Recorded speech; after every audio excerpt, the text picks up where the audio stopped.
episode 9 of Ross Paper Scissors. I'm joined today by one of my brothers, Alex Papele. How's it going? It's going pretty good. What about you? Good. Not much is going on. You tilt that mic down a little bit? Like that? Yeah, so it's pointing right at your All right, I got it. mouth there. So yeah, so here we are. So when I first said that I was going to start a podcast, Alex said he wanted to come on. Finally got around to it. It's a little tough because he's 15. He goes to school and shit. So, but Full we made online. it work. Saturday. Yeah, no Chilling. school today. No school today. So yeah, what were we just talking about? Music. We're talking about music. So I guess we could just go right into that. Normally I'll do like an intro about things that someone has done, but I mean, we're brothers, and And I'm 15 and haven't done you're all that 15. much. I think you've done some cool stuff, but I mean, music. So you just started messing around with Yeah. music. Yeah, just started making my own stuff. It's really fun. So what have you been doing? How did it start? You just wanted to be like, hey, let's record some shit, because like that's what I used to do with my friends. Well, I was just at my friend Christoph's house, and we were just hanging out. And he has he's a hardcore gamer, so he has like a nice microphone. So we were just there, and his friend who he plays games with makes beats and was already like into making music. So he just he sent us like a beat at his house, and we just recorded like just this little thing for fun. And it ended up being like a lot of fun. So I went home, I ordered a microphone, and I started just doing it by myself at home, and it's been like a lot of fun. What's your stage name? Skungle? Yeah. It's the same as like my Xbox and stuff. What is a skungle? I used to do streaks on Snapchat when I was like a middle schooler, and I wanted to be different. So instead of writing the word streaks, I wrote the word skungle for no reason. And then I just started like making that like my Thing. Xbox name and stuff. I like it. It's original. It's different, yeah. It's its own thing. Doesn't have you are a skungle. Yeah, I There's just no made it other- up. There's no reason. There's no thing. Yeah. It's just you. There's nothing that is a skungle. Cool. So you just put something out on SoundCloud, right? Yeah. It's a song with me, my friend Christoph from before, and my friend Nate, who mixes my music and got me into it and stuff like that. Where can we find it? On SoundCloud. What's it called? It's called Dead Man's Cipher. Sounds deep. It's pretty good. You should check it out. You posted on your Snapchat, right? Yeah, I did. I listened to it. You listened to it? I did. What'd you think? It was interesting. I like that kind of just like, it's like just a steady beat, and it's just people not talking, but like talking about things. Yeah. You know what I mean? I like that style. For me, I'm a creative, so I like any kind of anything. And I know it's really stupid to say, but like I don't prefer to listen to like say country music, but like I can appreciate good country music. So I'm not going to say that anything's shitty unless it's actually shitty. It could be any genre of music. Yeah. But no, I thought it was interesting. I listened to the whole thing, which I think says a lot in and of itself. You know, some people, I have friends that can't get through a whole song of anything. It could be Drake and they can't get through the whole song. But no, so which one were you? I couldn't tell. Your friends sound the same. I was the first You're verse. the first one. My friend Nate was the middle, and my friend Christoph was the last one. It was cool. No, I mean, and you said you're just doing it for fun, but I Yeah, mean, it's just a lot of fun. you never know. You never know. Well, Something could happen. I have some other stuff out too. I think I have 6 songs out on my SoundCloud. And for the most of it, since I'm just starting, I'm like I'm just trying to try different sounds out and like see what I like and what sounds good for me. So the start of it was like me just trying to like copy people that I liked. So like one of my favorite artists is like Lil Peep. So I have a few songs that are kind of like emo, rappy, inspired, and that kind of I stuff. don't even know who that is.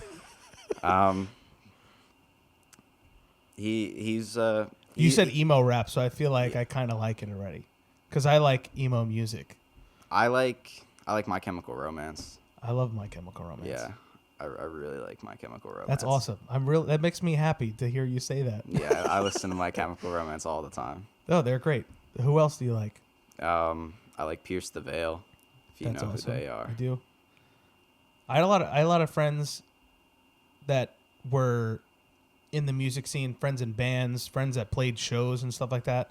And all of them were the ones who influenced my music taste, because they were the ones listening to Pierce the Veil or Under Oath or My Chemical Romance or All Time Low, like literally the whole spectrum. Yeah. And they'd be like, yo, you got to hear this one song. And it could go from like, oh, to like, his lipstick, your collar, like whatever, like some stupid emo crap. But like, but I enjoy that. And like, that's what I was telling you before. One of my friends, Sean Turk, who I think we started in like middle school, we'd go to his house after school and like just make stupid shit. Like we'd do covers of songs, make our own songs, like whatever, and just like put them on YouTube for no reason. And then just whatever. But like he kept going and producing music, and he's now in LA working with like some brand name people. And he had one song on the Birds of Prey soundtrack, like the movie with Harley Quinn. I never saw it. I never saw it either, but his song is on the official movie soundtrack, which is pretty that's cool. Pretty crazy. I'm like, I made a dozen songs with that kid in high school, and like now he's in LA and his shit's in a movie. That means by association, you're basically in a movie. I'm basically famous. Yeah, you are famous. But yeah. So who else inspires you to? Who are you trying to emulate? Well, Lil Peep, who I mentioned before, one of my favorites, which you don't know who he is. So it's very depressing. It's like I wouldn't even really call him like a rapper, because he does a lot. Does he rap, or he does like singing? He is well, he passed away. He passed away in November 2017. How old was he? 21, I think. So many young rappers dying. Well, he died from a accidental overdose while on tour. That's crazy. And he does a lot of singing. Like it's like it's emo music mixed with rap for most of it, but he's not really like rapping. He's singing his lyrics for the most part. And another group I like a lot is City Morgue, which is trap metal.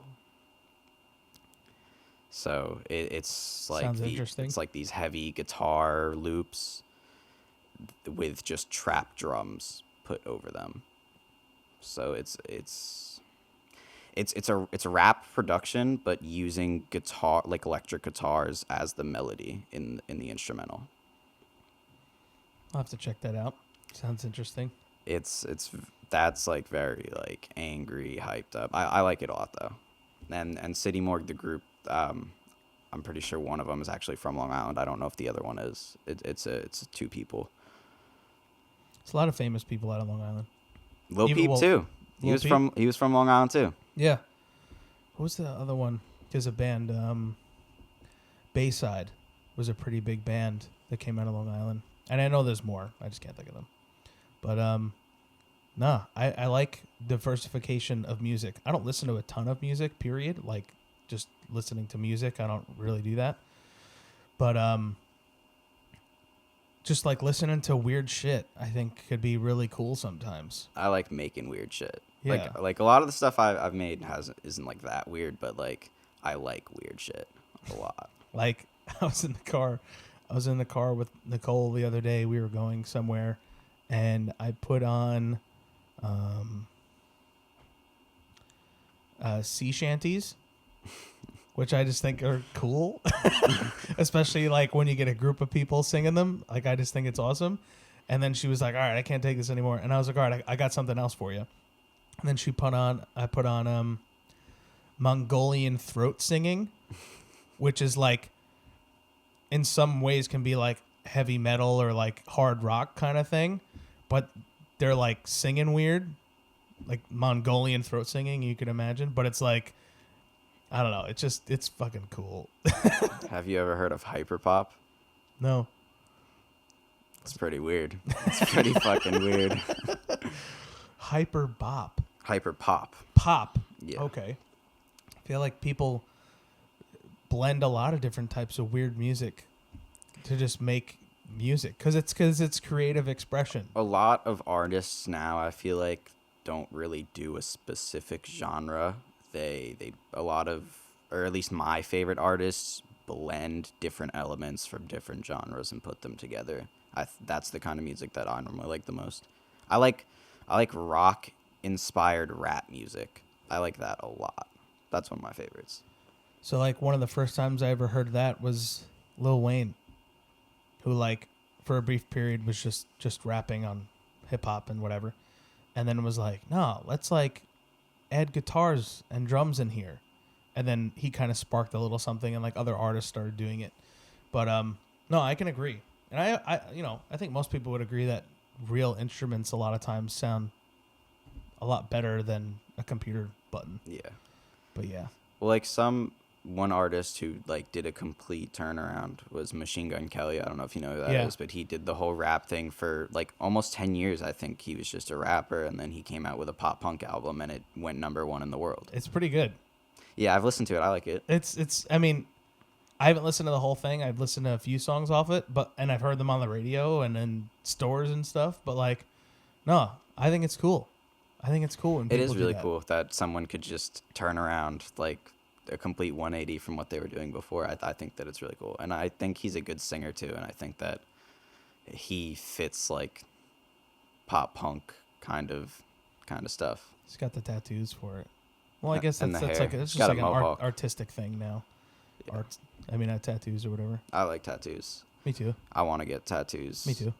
My mom won't be happy about it though. It's your body. I want to get a nose ring too. Do it. I want to get a septum. Oh, well, you're not old enough yet. And That's why. apparently you can get one at 16 without your parents in Florida. So got to get to Florida. You can just wait. I guess, but like I want it now.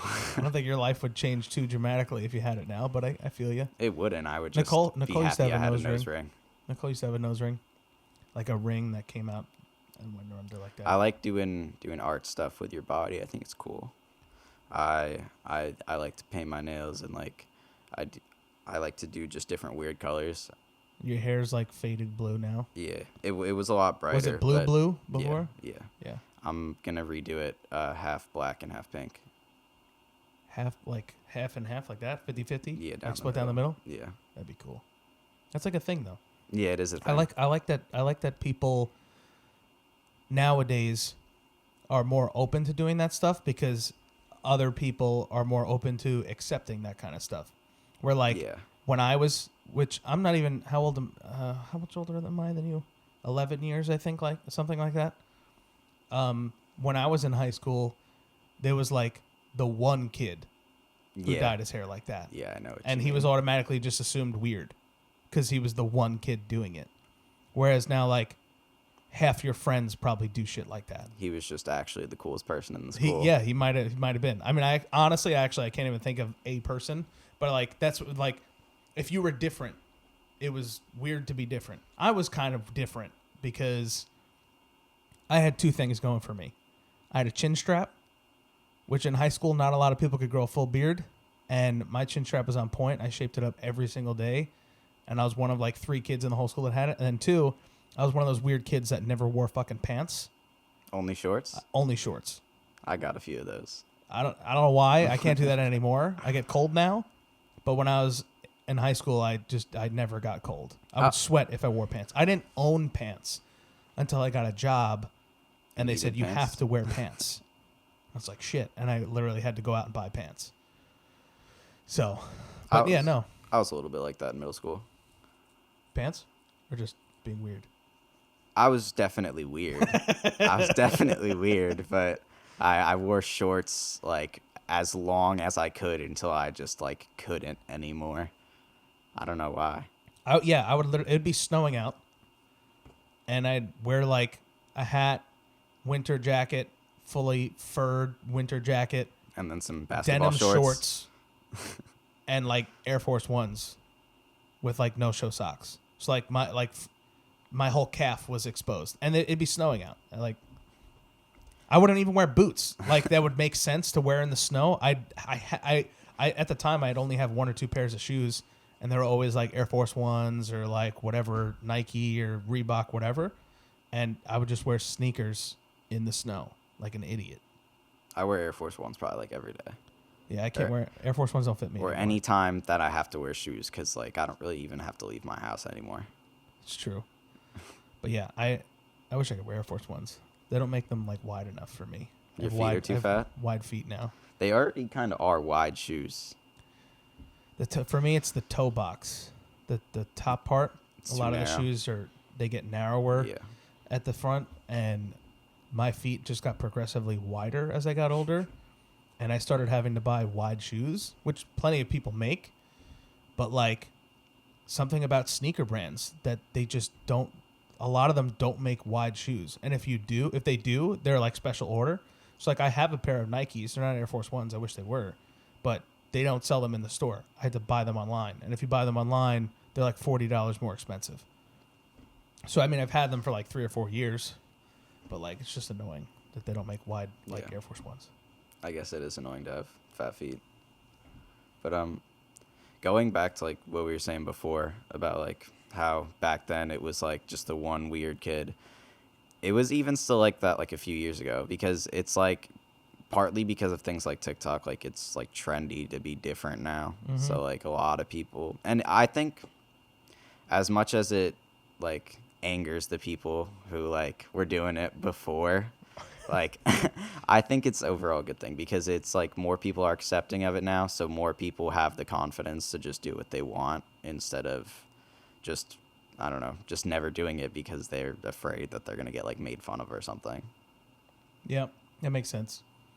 Like it I don't know. It was just, and you're right though. It's like social media in general has made things like that more normal. Because like when I was in school, we had Facebook. Yeah. Like that was it. And like most people didn't have smartphones. So like I got a smartphone when I was like 16, and I made an Instagram like a year or two after it came out, or maybe a couple years after it came. First of all, when Instagram first came out, I thought it was the dumbest thing ever. I said, why would I get another app to post pictures when I already post pictures on Facebook? I'll just have to post them twice. This is dumb.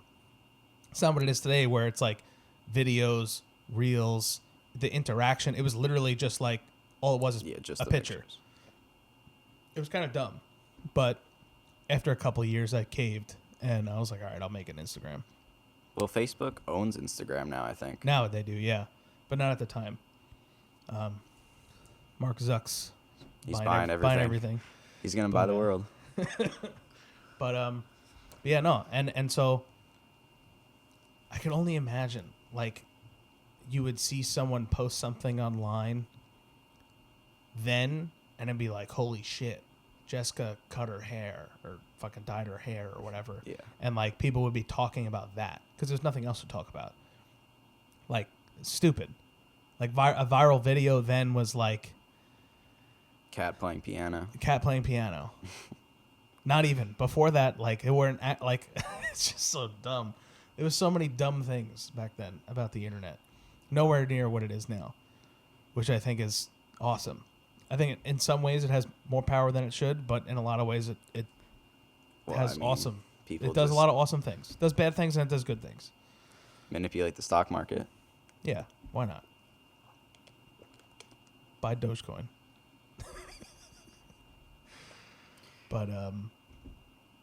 But yeah. So how is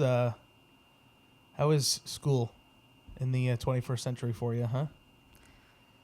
It's crazy. They keep changing things. Like I've already been through so many different stages of how it works just this year, because they just keep changing the way we do things. So at the start of the year, I went to school for 2 days, Monday and Tuesday, and then Wednesday I had 2 Zoom calls, and then Thursday, Friday, like it was just I would get work, but I wouldn't have Zooms or anything. So I would just have to do assignments that my teachers would assign and put up. And then they now the way that for people who still go 2 days in person, the other 3 days they have to follow their full bell schedule on Zoom calls. But So you have a Zoom meeting number for each class. Yeah, it's just your bell schedule. Like it's first period, second period, third period. Right, but I'm saying like first period you log into one Zoom meeting, second period you log into another Zoom meeting. Yeah. But I mean, I don't go in at all anymore because I chose not to. Some people still do. They give you that option. But Nice. I think it's a lot better from home because I get to half listen to everything. And Well, you're lucky enough to be a kid who has a high aptitude, meaning you barely have to pay attention and you still do good in school, right? yeah, Because I remember, I guess it was like when you were in elementary school and middle school, you were like top ranked in the whole school, and that's when you were like trying. But now you barely have to try and you still do really good, kind of thing, right? yeah.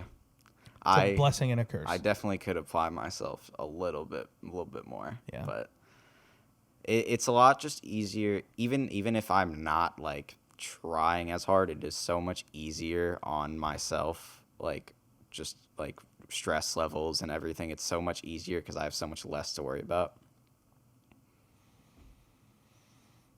Be careful though. Be careful with the high aptitude thing. Trap that a lot of people fall into is that they go into the real world. They go to college and then they don't try, Yeah. and then you get fucked. Well, I think I have the ability to try hard when I want to or when I like need to. I just think I know when I don't have to, so I don't. As long as you know. The day will come. Yeah, definitely.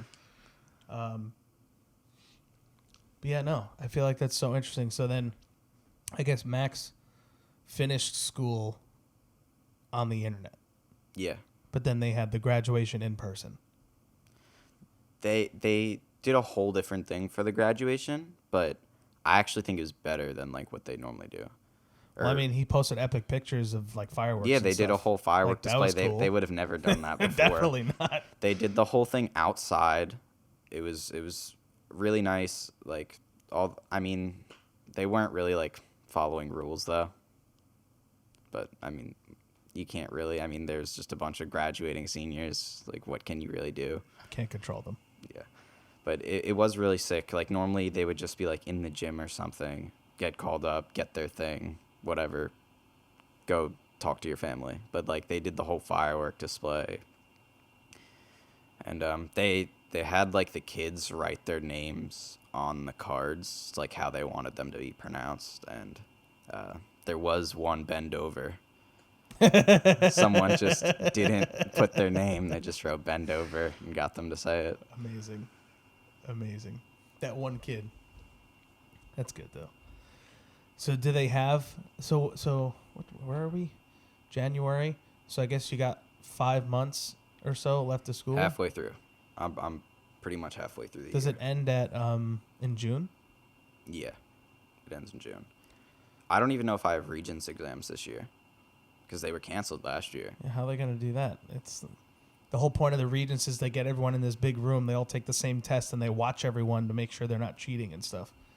But like if you're at home taking a test, like what's going to stop you from doing this? You know, just going on the internet. Nothing. So a lot of my teachers, because some kids take it in person and some kids take it at home. So sometimes they'll just let the in-person kids use their notes because they know that the at-home kids definitely are, and it's kind of unfair. Huh. It's very interesting. Regents exams, man. You all those end of the year tests. Terrible. I've only taken one Regents, and I'm a sophomore. Wow. Because all of mine last year got canceled. I took one as an 8th grader for Earth Science, and that's it. I got a 97 on it. Good job. Sidebar, I had to take a Spanish final thing. Not a Regents, obviously, because not everyone takes Spanish, but it was like a final state test or whatever. I think it's called the Flax. And one of the sections was like a writing and comprehension section. and they wanted you to write full sentences in Spanish. And after 7 years of Spanish, I really couldn't do that. And there was one part they wanted you to write like a short story, like literally like 3 pages long, handwritten in Spanish. And I couldn't think of anything because I was like freaking out about how I thought I was inevitably going to fail because I didn't know Spanish.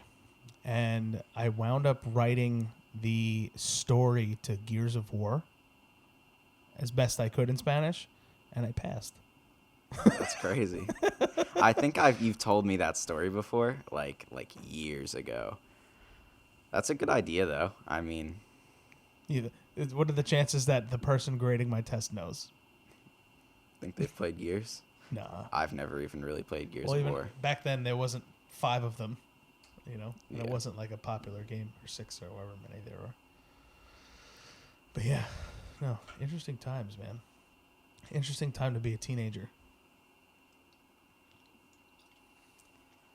School from home.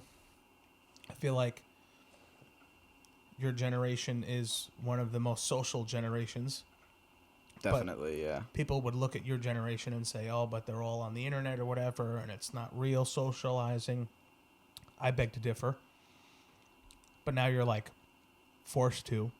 I feel like in high school, all you have is your friends. You're not working. You don't have a job. You don't have like outside responsibilities. Your life is like school and hanging out with your friends.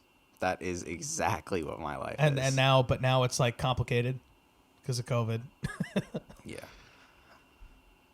It honestly gives me, well, I see my friends less because I don't see them like in school, but we like hang out outside of school more because there's more time, because there's just nothing. But like I mean, obviously with Corona, like I'd never do anything in like large groups. Like I don't go out or do stuff. Like I hang out with like my 4 friends, like.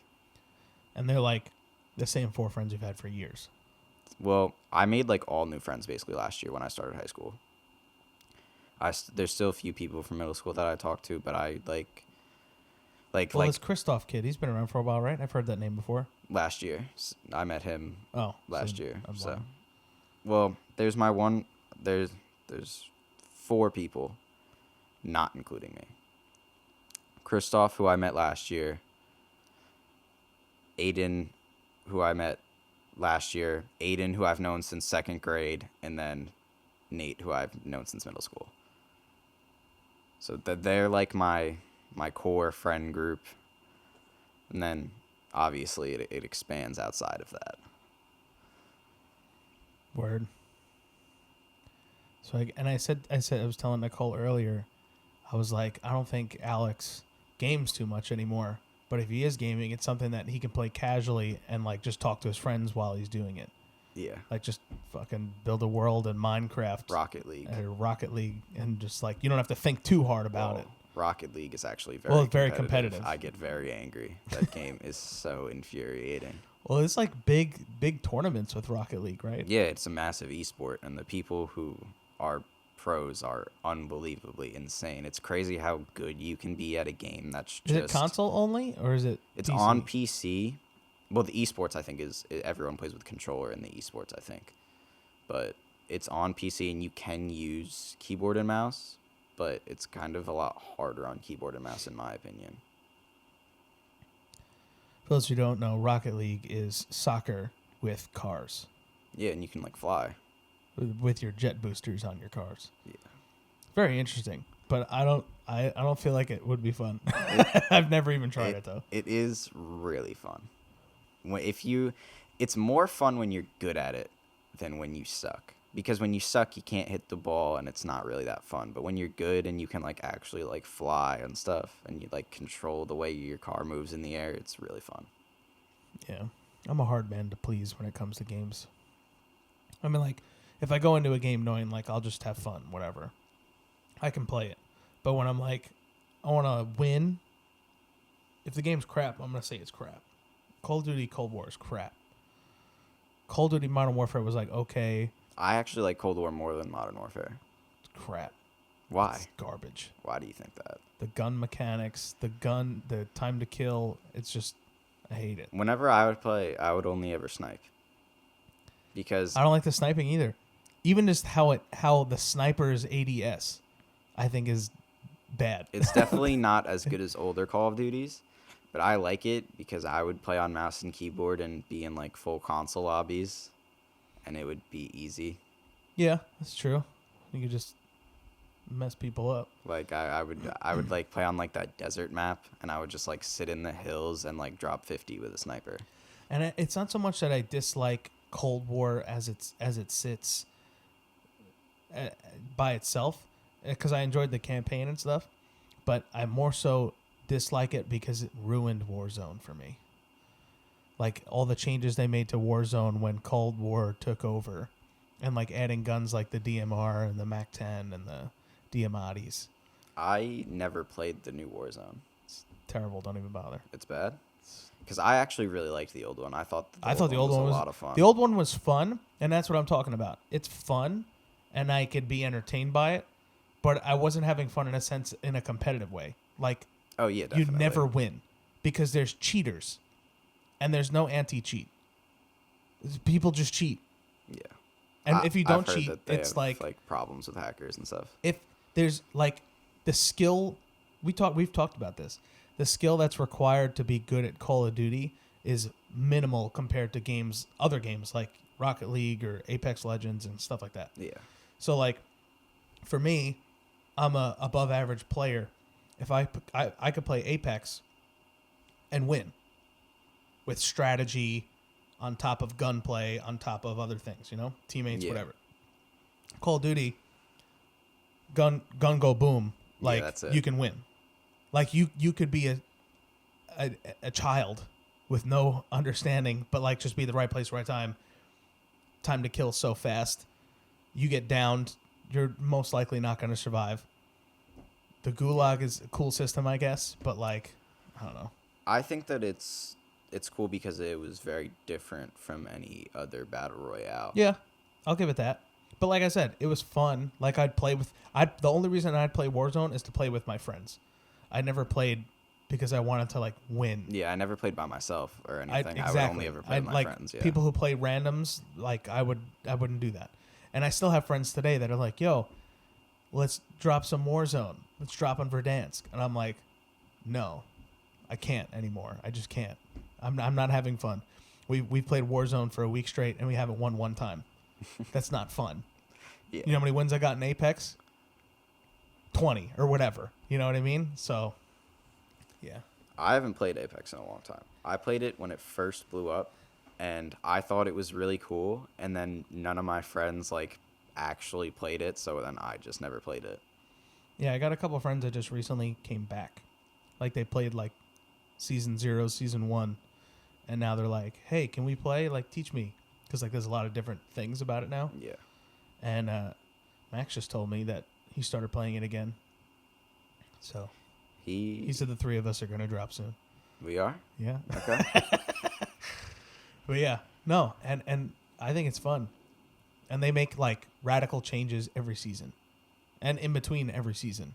Like there's patches where they'll change the meta and it's much more balanced. It's not like if you don't have the DMR in Warzone, then you lose. Yeah. Like DMR zone was literally like trending in the gamer world because if you didn't have the DMR, you wouldn't win. Period. Like that's stupid that the game could be that broken. Yeah. But Apex has literally never been like that. And if there is a problem, they fix it in a week or two. But well, I always liked the mechanics of it. I thought that it felt super smooth whenever I did play it. I thought that it felt like such a clean game. OG Call of Duty guys made it. Whatever, what are they? Respawn, but they made the original Modern Warfare games, which is what made people love first-person shooters. Yeah. It's basically the same thing, and people are like, "Wow, this is great." I'm like, "Yeah, it's the same thing they did 10 years ago." But I mean, that's part of the reason why I like it. Well, I wasn't like big into Call of Duty back then. Like the first Call of Duty that I got into was Black Ops 2, which a lot of people will say is one of the best ever. Yeah. Well, I say that because I experienced it in its prime, but like I never experienced Modern Warfare 2 in Modern Warfare 2's prime. Like I've played it, but it was already past its prime years later, so I don't really know what it was like. It was amazing. No, it was really fun. It was really good. It was really fun. But back then, like if something was broken, there weren't like It stayed broken. it stayed broken forever. But like you didn't care because the rest of the game was so fun. Yeah. Like noob tubes were broken. Like underbarrel grenade launchers Yeah, I know what you're talking broken. Like, but it was still fun. I don't know. It was fun. Gaming's cool. Again, another thing that I look at gaming is like it's creative expression. Like people get to make something cool and people can have fun with it and do it how they want, and there's a diverse community of people playing it. It's things like that that bring people together. Yeah, For real. definitely. You could be from anywhere, do anything, any type of whatever, but enjoy the same game and like be friends. Yeah, well, like I would be playing back when I used to play a lot of Counter-Strike. I would be playing with people from random places in Europe, Denmark just or Norway. Yeah, What was it? You had that group yeah. of people you played with? They were from all over the world. Some were from the States, some were like Canadian, some were just scattered throughout Europe. Like like in Norway and fucking like Germany, like just So all cool. over the place. And we would just play Counter-Strike together. It's so cool. I was just talking to somebody about how GameStop, he was saying GameStop should capitalize on what just happened and like revamp their business model to like be a different type of company. Yeah. Even if it was like a tournament company, a tournament gaming company where they organize tournaments or some shit like that, because people aren't buying physical stuff. Yeah, everything's too much online anymore. now. So, but like I played in a Call of Duty tournament this summer. Like a friend of mine was like, "Hey, let's play a Warzone tournament. The winner gets like whatever it was, a few $1,000s or whatever." I'm like, "All right." I mean, it's Warzone, so we didn't win, Yeah. and there were definitely people cheating because like the gap between the person who came in first, second, and third, and then fourth, fifth, and sixth was outrageous. But it was still cool because you're able to literally just like from the sanctity of your own home register online, and then you just hop in a game, and then you're there. Like I think it's so cool. I've always loved gaming like that though, because you could just like literally make friends online. Well, yeah. Well, I wouldn't even be doing music right now if it wasn't for that. Because the one kid you met yeah, through video games. well, my friend Christoph met him through video games. Like he lives in Michigan. Like I would never ever meet him otherwise. I know, it's so wild. The internet's a powerful thing. Definitely. Good and bad. Good and bad, definitely. I think that it brings a lot of people together, but also brings a lot of people apart. Definitely. You want to speak on that? Well, Anything in particular you're thinking about? it creates a lot of room for like communities of people who just share interests and stuff, just to get together and like just talk about the things that they love, and that's really cool to me.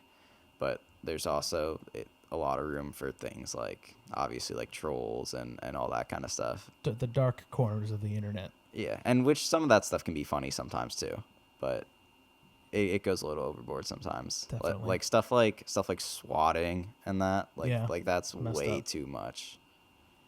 Yeah, the fact that even happens is It's crazy. beyond me. It's fucking wild. But yeah. Yeah, no. I mean, but you're young, I mean, I'm young too. But like people like us who like I look at people like our dad who had to bust his ass for his whole life to get to where he is now, owning the business that he does now. Yeah. Like when I was a little kid, he was working at car dealerships and then became like the sales manager at Lee Chevrolet. And I remember like when it was, when I would go see him like on the weekends and stuff, he was working, busting his ass. And I would literally just like run around a car dealership like by myself and like hide in cars. And like he had He had a sales guy. I think his name was. I feel like Gary keeps popping in my head, but it's not it. It's like Diamond or something, like a precious jewel or something. And he would like hide money around the car dealership. And you would go look And for his money. I would spend hours just looking for $1 or a quarter or something. And he'd like hide it in a cup holder, in a car, like in the thing, whatever. But like now he's got this business where he's been there for almost 20 years. Yeah, that place has been there for as long as I've been alive. Yeah, well, I was gonna say that the marker for how long it's been there, it's got to be like a year older than you are. So I'd say it's like 18 years or something like that, because your name's not included in the name of the business because you weren't made yet. It's only Romax trucks. Romax trucks, Ross Max, not Alex. Yeah, it's okay. But yeah, no, but like someone like that, like for conventional business, you gotta bust your ass, and like you see him bust his ass, and like I worked for him for a brief period of time, it was like a year, but like it's hard work, a lot of the shit that he does and he puts up with, and you could tell I feel like he doesn't love it like he used to, but it's definitely not. Puts food on the table. He just wants to spend all of his time in the country. Upstate. Yeah, He's ready. He built that house upstate. He's like, all right, I just want to live here. Yeah, but I need money too. So, but like with the internet, like gaming, music, TikTok, like TikTok especially. You could live on that, like in a healthy way, obviously. But like you can make money. Like the people, like these teenagers. Most of them, I feel like teenagers that get tens of millions, 15, like 20 million followers, and they get brand deals, and they get like, what did they do?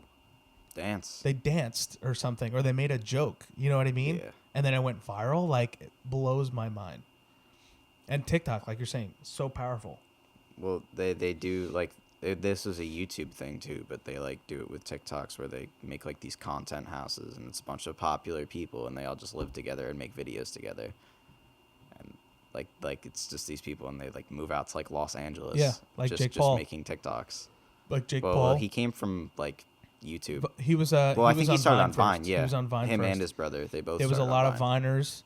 There was like There was like a Vine house, and there was like a Vine apartment complex. And they all it was like one apartment complex in like LA, and they all lived. There was like 30 of the top Viners all lived in one apartment complex. And like they would just knock on the door, hey, let's do this skit today or whatever. And like everyone's feeds would just cross paths, cross pollinate. Everyone got millions and millions and millions of followers. Infinite content machine. Brand deals on brand deals, movies, all that stuff. Yeah, a lot of them like are in movies, like for real, and that's crazy. Like actual Hollywood movies. King Batch, I think, has been in at least a dozen things at this point. I remember like watching the King Batch funniest Vine compilations on YouTube, like back when he was just starting that. Like I remember the it just a spoonful meme before it like became a meme again, like ironically. My two favorite Batch ones is the first one that I think it was the first one that ever went viral, where it's that backflip dough. Yeah. If you know that one. Where I don't even remember the context. I just remember he does a backflip and says, but that backflip though. And like that's because Vines were 6 seconds long. So yeah. There wasn't much that could happen in that 6 second thing. And then there's one where he says, it says like when you're walking and you drop your spaghetti. And he's literally just like walking down a hallway, and someone bumps into him. Drops his spaghetti. And then he falls down. He's like, "Oh, bro, my bad." And he turns around, and there's like spaghetti falling out of his pants. And he's like, "Ah!" And he's like crying. He's like, "What the fuck?" Like it's so dumb, but I think it's hilarious. And now he's got like 25 million followers, and he's set. Yeah, set for life. He's just loaded. I think it's so crazy. Even if you look at like Post Malone. He was just a dude who liked to make music. He was a weird kid. I mean, he would wear like tuxedos to school. Yeah, you can tell by looking at like his old school pictures. He would literally wear tuxedos to school. I was a big fan. He was one of the first artists who I like really like started to like their music a lot. Like the first like rapper I ever got into that got me into rap music was like Logic. And Logic's good. He's been and- around for a long time. and I got into that. He's retired now, but I got into all that kind of stuff like from Max, and then slowly just what I liked just evolved. But yeah, Post Malone just posting stuff on SoundCloud, and then I think he woke up one day. and I White think it Iverson, that it was was- the song that blew up first, I think. Yeah, it was like, who was it? It was like Wiz Khalifa and like Mac Miller or something, like tweeted his song, and he went to bed with like 5 listens or some shit, and woke up with like 50,000 That's unbelievable. or something like that. Imagine. And he was like, "Oh my god, Wiz Khalifa reposted my song." And now he's like one of the biggest artists in the entire world. Yeah. Like he's massive. And he's so humble. He's such a normal person. Yeah. Have you ever like seen interviews with him or whatever? Yeah, I've watched a lot. Like he did an interview with Joe Rogan on Joe Rogan's podcast, and like he shot. They were both like stoned and Yeah. drinking. So it was an interesting conversation to say the least. But like, dude, literally is just a normal dude who just does what he wants. He likes tattoos, or I'm gonna tattoo my whole body, like whatever. Like, oh, weird music and weird outfits, and like he don't even care. And they're like, wow, so like I forget what show it was on. He was on like Jimmy Fallon or something. And they're like, oh, you're making this music? He's like, I don't make it.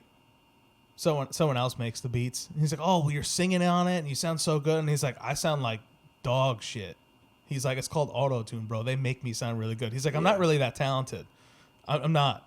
He's like, I mean, maybe I'm being modest, but he's like, I'm just a normal dude who likes to make music, and I know the right people, and you know. But it's it just funny. really is like that though. I know. Because so much of what goes into it comes after the fact of it being recorded, and like it's so much to do with the mixing and all the production.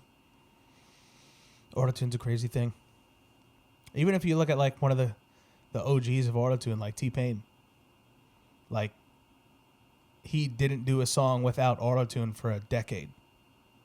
That's But crazy. like if you hear him sing, he's actually very musically talented though. Like you can look up his songs acoustic, where it's just him and a guitar, and he's actually a phenomenal singer. But like autotune was like the new thing back then, so like that's who he became known as. But like, he's another one who's just a genius. He's a really cool guy too. that was but, kind of like past my generation. He's worth looking into, I think. I think he's even just like if you looked up his interviews, like he was on he did an episode on Gary Vee's podcast where he just talked about all this stuff and like T-Pain and just the name and where he got to start from and like what made him go into music and like all that stuff. He's a super down to earth dude. I think it's really interesting to see artists and stuff who really just like go into everything and they explain like where I love that they stuff. how they got started and the rise Yeah. rise to fame or whatever or where they are. I think is some of the best stuff. And like I think at the very end of all of Gary Vee's podcasts or whatever, he's got different segments and stuff, but I forget which one it is. I haven't listened in a while, but he said he lets the guest, whoever it is, rapper, athlete, whoever, they can ask the audience a question, and then they like, you know, leave it in the comments or whatever. And he goes, all right, T-Pain, like, what's your question? And a lot of times, you know, he'll have like, you know, whoever, Tony Hawk on there, and he'll ask like, you know, what's your favorite trick to do or something generic or relative to what they're talking about. Yeah. T-Pain has this long hour-long conversation about like his rise to fame and music and all this stuff. And Gary Vee's like, all right, what's your question to the audience? And he's like, all right, so picture this. We're here. We time travel. We go 1 year into the future. Are we still right here? Or has the Earth's rotation turned and now we're somewhere else? Or are we floating in space? Caribbean's like, whoa, what the fuck are you talking about? He's like, seriously? He's like, how does time travel work? Does it change time and space? He's like, if the Earth is at this point in the solar system, Yeah, and then we 'cause time it's travel, at a different would we spot. be floating in space or would we appear back at the same spot on Earth? Or does Earth's rotation have something to do with it? He's like, all right, wow, T-Pain, I guess. Yeah, answer those questions, people in the comments, whatever you think. He's just a normal dude who like to hang out and do stupid shit. That's like a good question though. But I think that all kind of time travel talk is just completely theoretical. And You don't believe in time travel? well, I think, well, I talked about this in my 8th grade earth science class. This is what my earth science teacher told me. He told me that theoretically it is possible to travel in time, but only to the future and not to the past. Why? Because time works differently in space. So if you were to be able to like it's only theoretically possible because we have no way to travel this fast. But like if you go fast enough, time will like. I think that it slows down for you, but it keeps going at the normal rate for everyone else. It's so was it Einstein's theory of relativity? I think is what it's called. So I know what you mean. So like, have you ever seen the movie Interstellar? No. You need to. It is fantastic. But they briefly touch on that subject where they're basically going to a planet where whatever it is, the gravity, the rotation, all that stuff on this planet. So like 1 hour on this planet is equivalent to whatever it is, like 3 years on Earth. On Earth, yeah. Because of the rotation and the gravity and time and space and all this whatever. And they explain this to the characters. They go to the planet and then they come back to like the spaceship, and the crew on the spaceship is like old now. And they're like, holy shit, you came back. That's so it had been, and they like explain like just watch the movie. Amazon, Netflix, it's got to be somewhere on there. It's like an award-winning movie. It's one of those movies where the credits start rolling and then you just sit there like, what the hell? It's weird, but it's so good. I've heard about it because like I know it's supposed to be like a fantastic movie. I'm like just not like a big movie person, so I haven't seen it. It's so good. Watch it with everyone. Max, Dad, everyone. It's good. It's so good. But I know what you're saying. So like, what's another one? There's a really good example. I don't know how to put it into words though, but it explains like linear time travel, like you going fast for someone else, but then slow for other thing. I get it. It's an interesting topic to talk about though. But yeah. You can learn about time travel. You just got to watch The Flash. They do a little bit of that. Haven't watched anything DC. The TV show is pretty good. I haven't seen all the movies, but the ones that I have seen, I didn't love that much. Well, the Justice League Snyder Cut is coming out, I think, next month. I think. On HBO Max. So, like, do you know the whole story behind that? No. So, they had this vision. Zack Snyder, big director, made, or he filmed Justice League originally. And then I guess there were creative differences. Zack Snyder got like fired or something, or he left the project, whatever it was. And then they hired whoever else it was to finish the movie. But then he didn't want to do it with Zack's story. He wanted to do it with his story. So then he redid like half the movie, changed a bunch of components. They had to do a bunch of reshoots. They called Henry Cavill back, who was under contract to do a Mission Impossible movie, and he had a mustache. I heard about that when it happened. When they reshot it, they had to they CGI'd his mustache out, off. and it looks terrible. Like, you can tell which scenes he had the mustache and which he didn't, because, like, his lip doesn't move and shit. It looks so bad. But, like, the movie didn't get very well received, because a big part of it was, like, crappy CGI. The story was, like, and then, you know, whatever.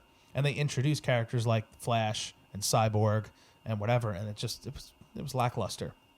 But then someone said something like, oh, if only we could watch the Snyder Cut. And it literally was something that went on trend. It was trending on social media for like years. Snyder Cut, hashtag Snyder Cut. And then people started poking at it, and actors who were part of the movie started saying things about it. And now it was official. HBO made a deal with Zack Snyder, and they're going to release his full-length cut, it's like 4.5 hours. Totally different story.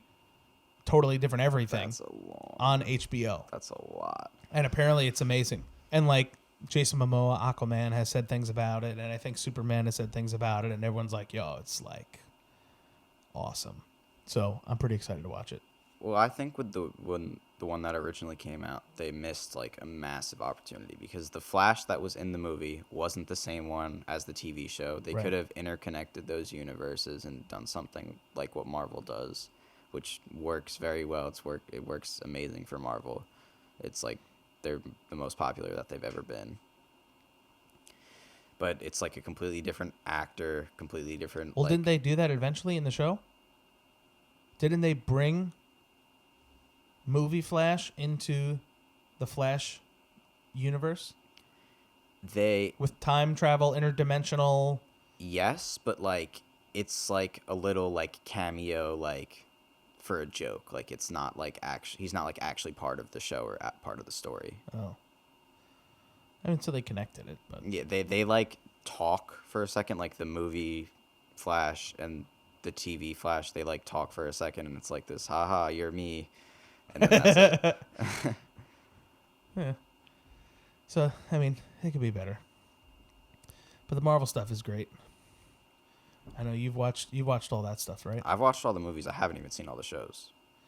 Oh, I've seen all of Agents of S.H.I.E.L.D., which I really liked. And I tried to get into like Daredevil a little bit, but I didn't love like it that Daredevil. much. I love it. Max told me to watch it, but I don't know. Daredevil, Punisher, Iron Fist, Luke Cage, and Jessica Jones. So good. I've heard only good things about all of them. It's just like such a commitment to actually is. just be like, I'm going to watch all these shows. It is, definitely. Nicole and I started watching The Boys. I've heard that's good too, but I've never seen it either. We just started watching it like this weekend, and we're already like 8 episodes in, and it's pretty good. It's as if it's like if superheroes were real. So like Marvel takes place in the real world, but a lot of things that happen, or there's a lot of things that don't happen in Marvel movies that if it was like in today's society, you'd see a lot more of, TikToks about the superhero, or they'd have social media presence and stuff like that. That's not anything. They don't touch on any of that in the Marvel universe. Yeah. But The Boys is like, there's these superheroes. They're basically celebrities. And they have like fans. They have fans. People revere them as gods. They have the same power as politicians. Like, they're high level people, and like, they live in Stark Tower and like whatever. Like, everyone knows who they are. Like, it's more realistic. Yeah. And it goes along the premise of like absolute power corrupts absolutely. So it's like, the superhero can get away with anything because he's the guy who saves the world. Yeah. So it's like some of the superheroes are like dicks and don't do the right thing a lot, and like shit like that. So it's a much more realistic take on it, and it's also there's like blood and violence and sex and rock and roll and drugs and whatever. Like, it's more realistic, like, whereas the Marvel universe is It's PG-13. much more fantasy. Yeah. Yeah. So I mean, so it's very, very interesting take on it. Very interesting take on it. But I'm enjoying it so far. I just started watching You on Netflix. Creepy stalker guy. I think it's But apparently it's pretty great. good. I think it's so far I'm not all the way done with it, but I think it's really interesting so far. Yeah. People say it's great. I haven't watched it though. It's like inside the mind of this like deranged dude who like is doing all this stuff, and he like thinks that he's doing the right thing. Like he's convinced that he's the good guy in the situation, and it's interesting because it kind of like feels like you're like in the mind of this like crazy dude. It is really interesting. I think you should check it out. I think you'd like it. When I'm alone, I watch Naruto. And when I'm with Nicole, I watch The Boys. But when we finish The Boys, we go on to the next Then thing. you pick something new. What's the last thing we watched? I don't really remember. I watched Shameless before I watched. We haven't before I watched. started I've seen watching like You. episodes of it, but I haven't watched it. I watched all the 10 seasons that are out now, but they're doing an 11th right now. So once that's all out and like on Netflix, then I'll watch it. I also I hate watching shows that aren't done.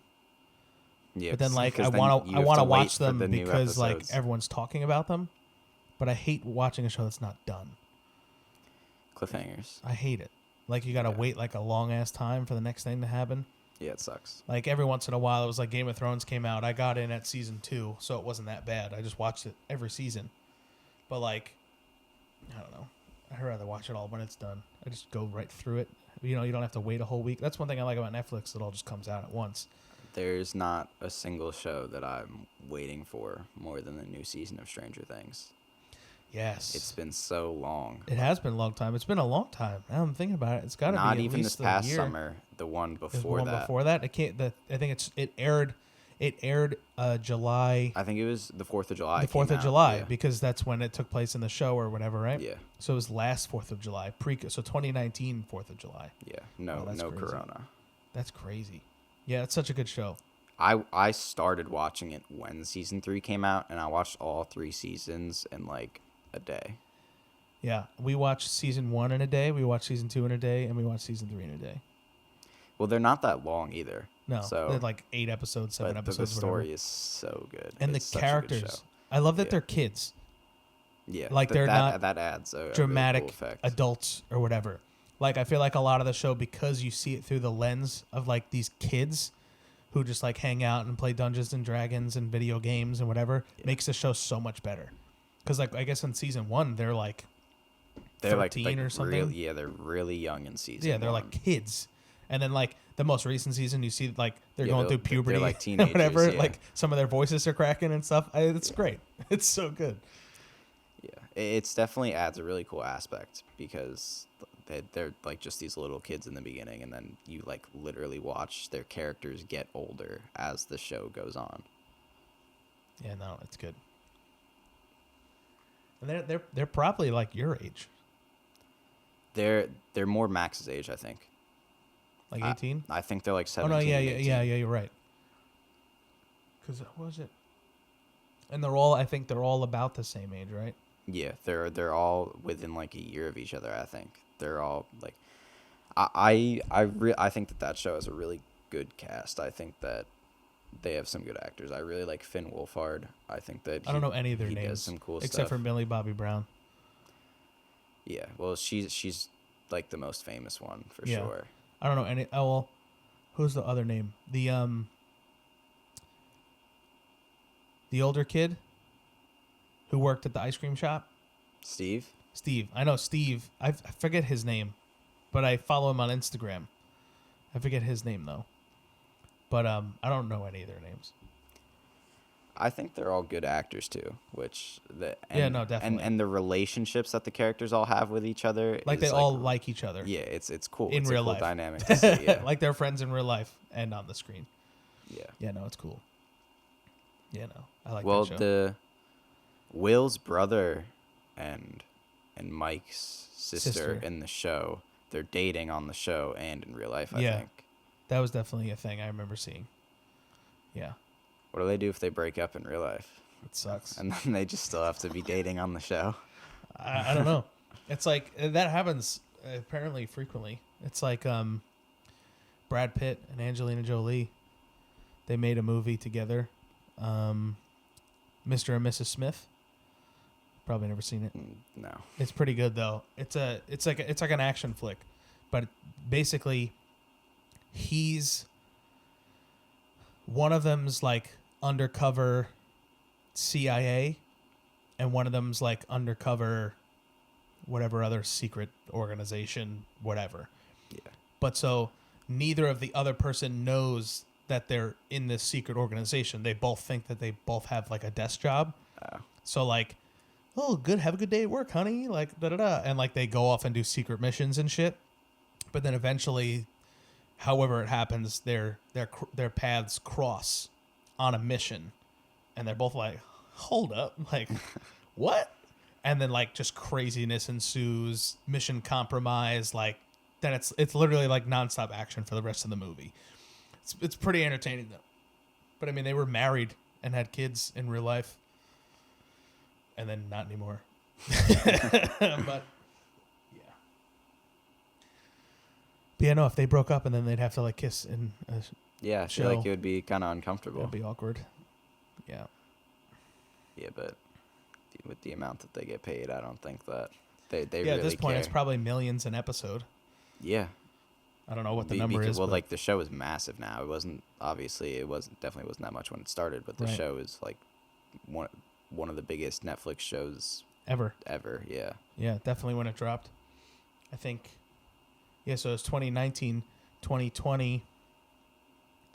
Top 3 shows in 2020 were The Office was number 1. I think then it was Queen's Gambit and then Tiger King. Just random fact.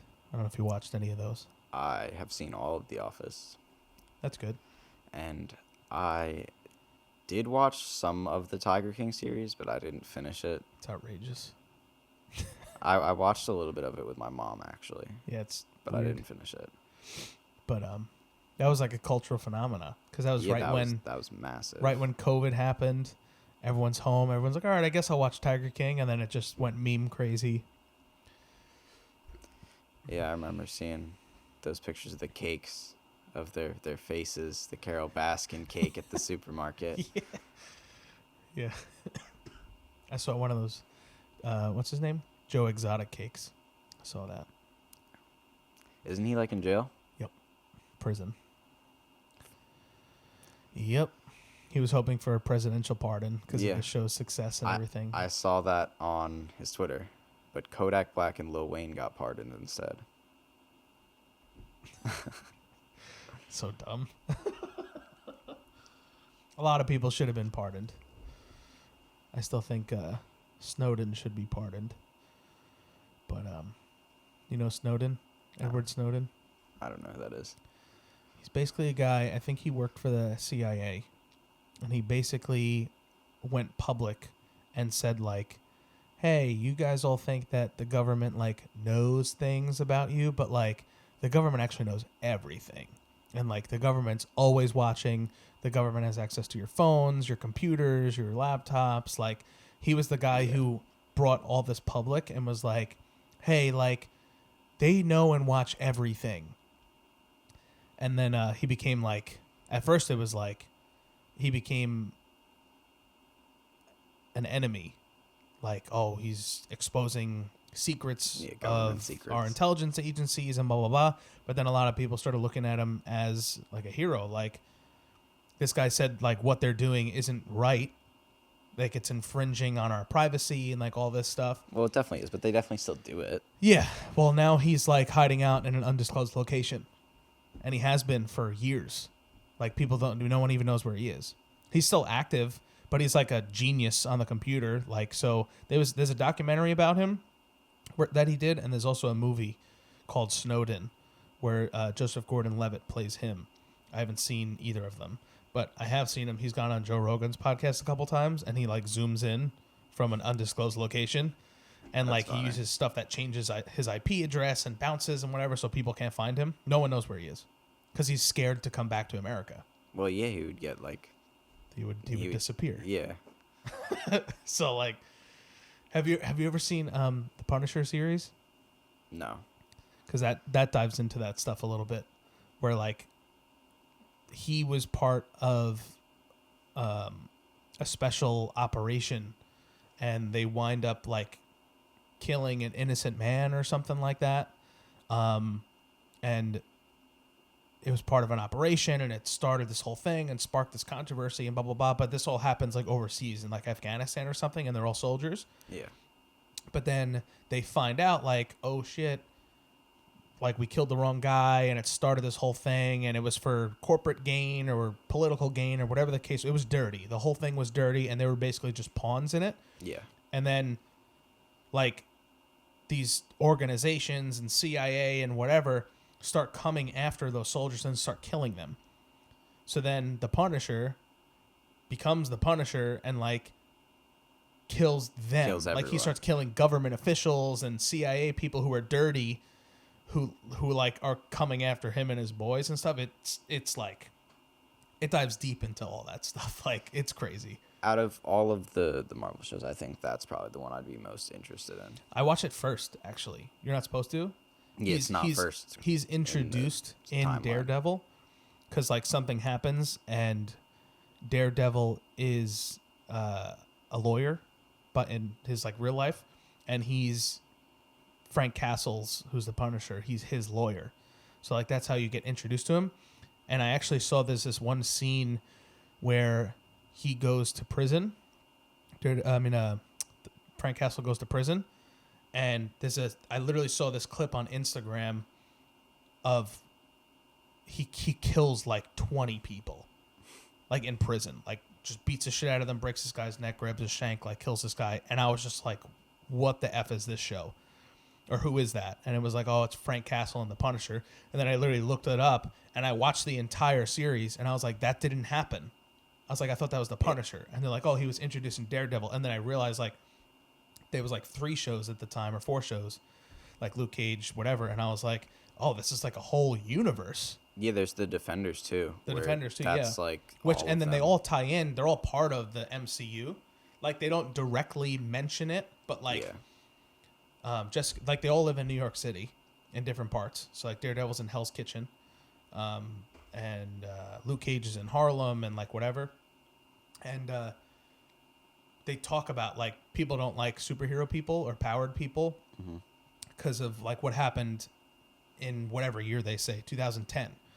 Because that's when Loki in the first Avengers movie brought all those aliens. All the aliens he opened the portal and all the aliens came and fucking destroyed New York City. So people are, like, racist against, like, powered people. Well, it's like that in, like, the X-Men movies, too. Right. So, but that happens in the show, so they reference it, and, like, I think it's Jessica Jones. She's, like, the super sarcastic, like, depressed alcoholic type, but she has, like, super strength and could, like, kind of fly. And she someone does something to her or whatever and, like, sets her up or something, and they're like, yeah, you and the other superpowered Avenger, whatever. She's like, do I look like a giant green angry person who's going to smash through this building? She's like, I'm just a person trying to do my job. Like, because she's like a photographer and an investigator or whatever. Yeah. So it's interesting. But the Punisher you could watch, like, by itself. They make a few references to the other shows, but you could watch it by itself. And it still makes sense. Because I did. And it made sense. Well, I think that they have all the shows like that, where you could watch them by themselves, but it just kind of complements the other ones if you listen to them. Well, if you watch them together. after Daredevil season 2, all the other shows connect, because then that's when you get the Defenders, where they all come together. So, like, the Punisher's in Daredevil, and then Jessica Jones is first, and then Luke Cage is in Jessica Jones. And then Luke Cage and Jessica Jones are in Iron Fist. So they all tie together. And then eventually, I think it's after Iron Fist season 1 is when the Defenders happens. And then they're all together as, like, a team kind of thing. But yeah, it's interesting. It's a lot, though, to take on. Yeah, it definitely is. Yeah. The whole Marvel thing is a lot to take on, because there's a lot of movies now. Like, they're 20-something. Yeah, I mean, I've seen all of them. I watched all of them with Max, and we saw Captain Marvel when it came out, and Endgame. That's why you watched all of them, though, wasn't it? Because you wanted to know everything. Max got into them first. Max started watching all of them, and, like, I would, like, it's a few years ago now already, but he would just, one summer, like, all the time, he would just be in his room, like, watching movies, and I would just go sit in there with him and just watch them with him. So, like, I had seen, like, some of them, but I hadn't seen all of them. I had seen 2 of the Avengers movies, but I hadn't seen all the movies in between them. So there was things that I didn't know, and also I had watched them, like, years ago. So I went back, and me, Max, and even, like, we watched some of them with my mom and my dad too, and we watched all of them from in chronological order, and then we eventually Endgame came out, we went to see that. And I saw the new Spider-Man one, too, that came out after Endgame. I saw that in theaters, too. I miss the movies. Me, too. I used to go to the movies all the time. I missed it. I would go I mean, all the time I think with my they're friends. open now, like limited capacity, whatever. Yeah. But now it's like a lot of the movies are coming out on TV. Like, I'm not going to pay $40 to go drive somewhere to watch it on the big screen when, like, I can watch it for free in my house. Yeah. Like, Wonder Woman came out. I'm so happy I didn't pay money to see that. I heard it was awful, but I didn't see it. It was. I mean, it wasn't awful, but it was not good. But, like, it was on HBO, which I have. Yeah, and I don't so even pay for it. you My might as well landlord watch pays it. for it. So, like, I watch it for free. But yeah, no, that's cool. Nicole still hasn't seen all the Avengers. She hasn't seen all Marvel. of them? She goes to the movies every time to see the new ones with me. But she hasn't seen the But, old like, ones? I'll make a comment like about like Captain America Civil War or whatever, and she'll just passively be like, "Oh, that's the worst one." And I'm like, people consider it one of the best ones actually, like if you've actually seen it. Oh, I don't even know if I have. Like, yeah. I mean, I finally got her to see all the Star Wars, I haven't even done that. which is not even all of them, but most of them. But she saw the 9 episodes, which is enough for me, I guess. But what do you mean? I bought you guys the DVD, the Blu-ray. Max has that somewhere. I need to get it from him because I will go through it and watch every single one of them. I have no idea where the DVD is, though. I know Max has it somewhere. Bought that box set. That was like $50 or $60 or something. Yeah. He's got a bunch of stuff that, like, he just has a bunch of random stuff. That our Nintendo 64 Clay Fighters game is worth, he told me that like, recently. hundreds of dollars. Yeah. And it's just been sitting in, like, some cabinet in our house for years and years. Decades. Yeah. Like literally. Pokemon cards too. We have Pokemon cards that are actually like worth money. Yeah, no, he told me he messaged me. It was like, "Hey man, like you got any Pokemon cards?" And I was like, "If I did, I wouldn't give them to you." like cuz I know I've been seeing it. People posting videos everywhere of That's a big thing old now. stuff and even new stuff. And I even told him I've had now 3 different dreams where I go to a store and there's Pokemon cards there, and I'm like, "Shit, I have to buy them. I have to." Yeah. So what? It's $40 for this deluxe pack. Like there could be a Charizard in there worth $1,000. Got to buy it. Yeah. like I got to, which is crazy. I have some, but they're Nicole's. I definitely had like thousands of cards. I think you have already given us a lot of. I The probably cards gave that you some, and I used probably to threw have. out a lot of them. I went through a lot of angry phases as a teenager, where I just get angry and break things and throw things out, which is terrible. But I threw out Pokemon cards. I threw out Yu-Gi-Oh cards, which Yu-Gi-Oh cards have risen in value too. If you have a holographic Blue Eyes White Dragon, which is like one of the iconic cards from the show, that's worth thousands of dollars too. Like a first edition, 10 out of 10, whatever. Which I had those. I know I did. I used to play in Yu-Gi-Oh card tournaments. I never had Yu-Gi-Oh stuff. Yu-Gi-Oh's it was more niche than Pokemon. And I had the Pokemon cards, but I don't think I ever once played the actual I've never card played game. the card game. So one of the cool things about Toys R Us is they used to host card games like that. So you could go to Toys R Us and like enter a tournament and That's cool. that was cool. But I entered a Yu-Gi-Oh tournament. I remember with my brother and one of my friends, and I wound up coming in like 4th place. And they gave me a bunch of free card packs, and they gave me like a $50 gift card to the store. And I bought more cards with it, obviously. That's pretty cool. But like, I was like, this is cool. Like, this is fun. But yeah, no, I got angry. I threw all that stuff out. I had Beanie Babies. I threw those out. I used to make a lot of models, like Legos and Bionicles and stuff. I threw it all out. I don't like. So sad. I don't like break things or throw stuff out. I don't know. Stare at my ceiling. You're pretty chill. I was a very angry person. Not proud of it, but it's who I was. I was a very angry, asshole teenager. You're very chill. You're very. I'm more on the just sad teenager side of the spectrum. which instead which of is the something angry. which is something. Why is depression a trend? I don't know. Because it is, right? It is a trend. Like, people joke about mental it. illness is a trend, and a lot of it I feel like started just with internet culture because it was like a meme. Yeah. You know, the drink bleach, haha, kill yourself thing was a meme for a long time on the internet, and Eat now Tide Pods.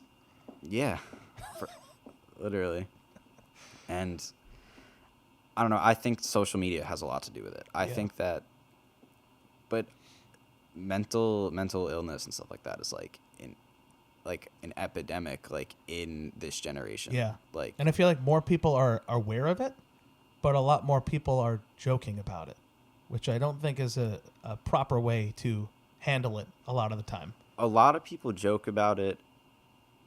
I understand when people joke about their own issues and like they joke about their own. Yeah. That's how a lot like, of people, they cope with it. Yeah. They make jokes about it. But it is treated. I think that now it's treated a little more seriously than it used to be. Like it used to be like just a straight up meme. Like you go on the internet, you could find someone to tell you to kill yourself in literally like a minute. I think that it's not as much like that anymore, but it definitely still is. There's like so many different subcultures on the internet, and all of them like do different things. Like it's so different, so it gets treated differently in so many different places all over. Yeah, so it's like the conundrum of, is there more depression and mental illness now because of social media, or It's just is being there more of it exposed. because it's more Yeah. exposed, which is like the age-old question. But I think it's both, I do think it's both too. which is sad. But like, you got to think of, did you ever see, what's it called? That documentary that came out on Netflix about social media like a few months ago. No, I can't remember what didn't it's see called. it. Damn it. It's basically, wow, I really can't remember it. They get a bunch of social media founders and executives and whatever, former employees, and they talk about the beginnings of social media, how it started, what its purpose was, what it's evolved into, what it's doing, how it's impacted society, and that sort of thing. The Social Dilemma. That's what it's called. The Social Dilemma.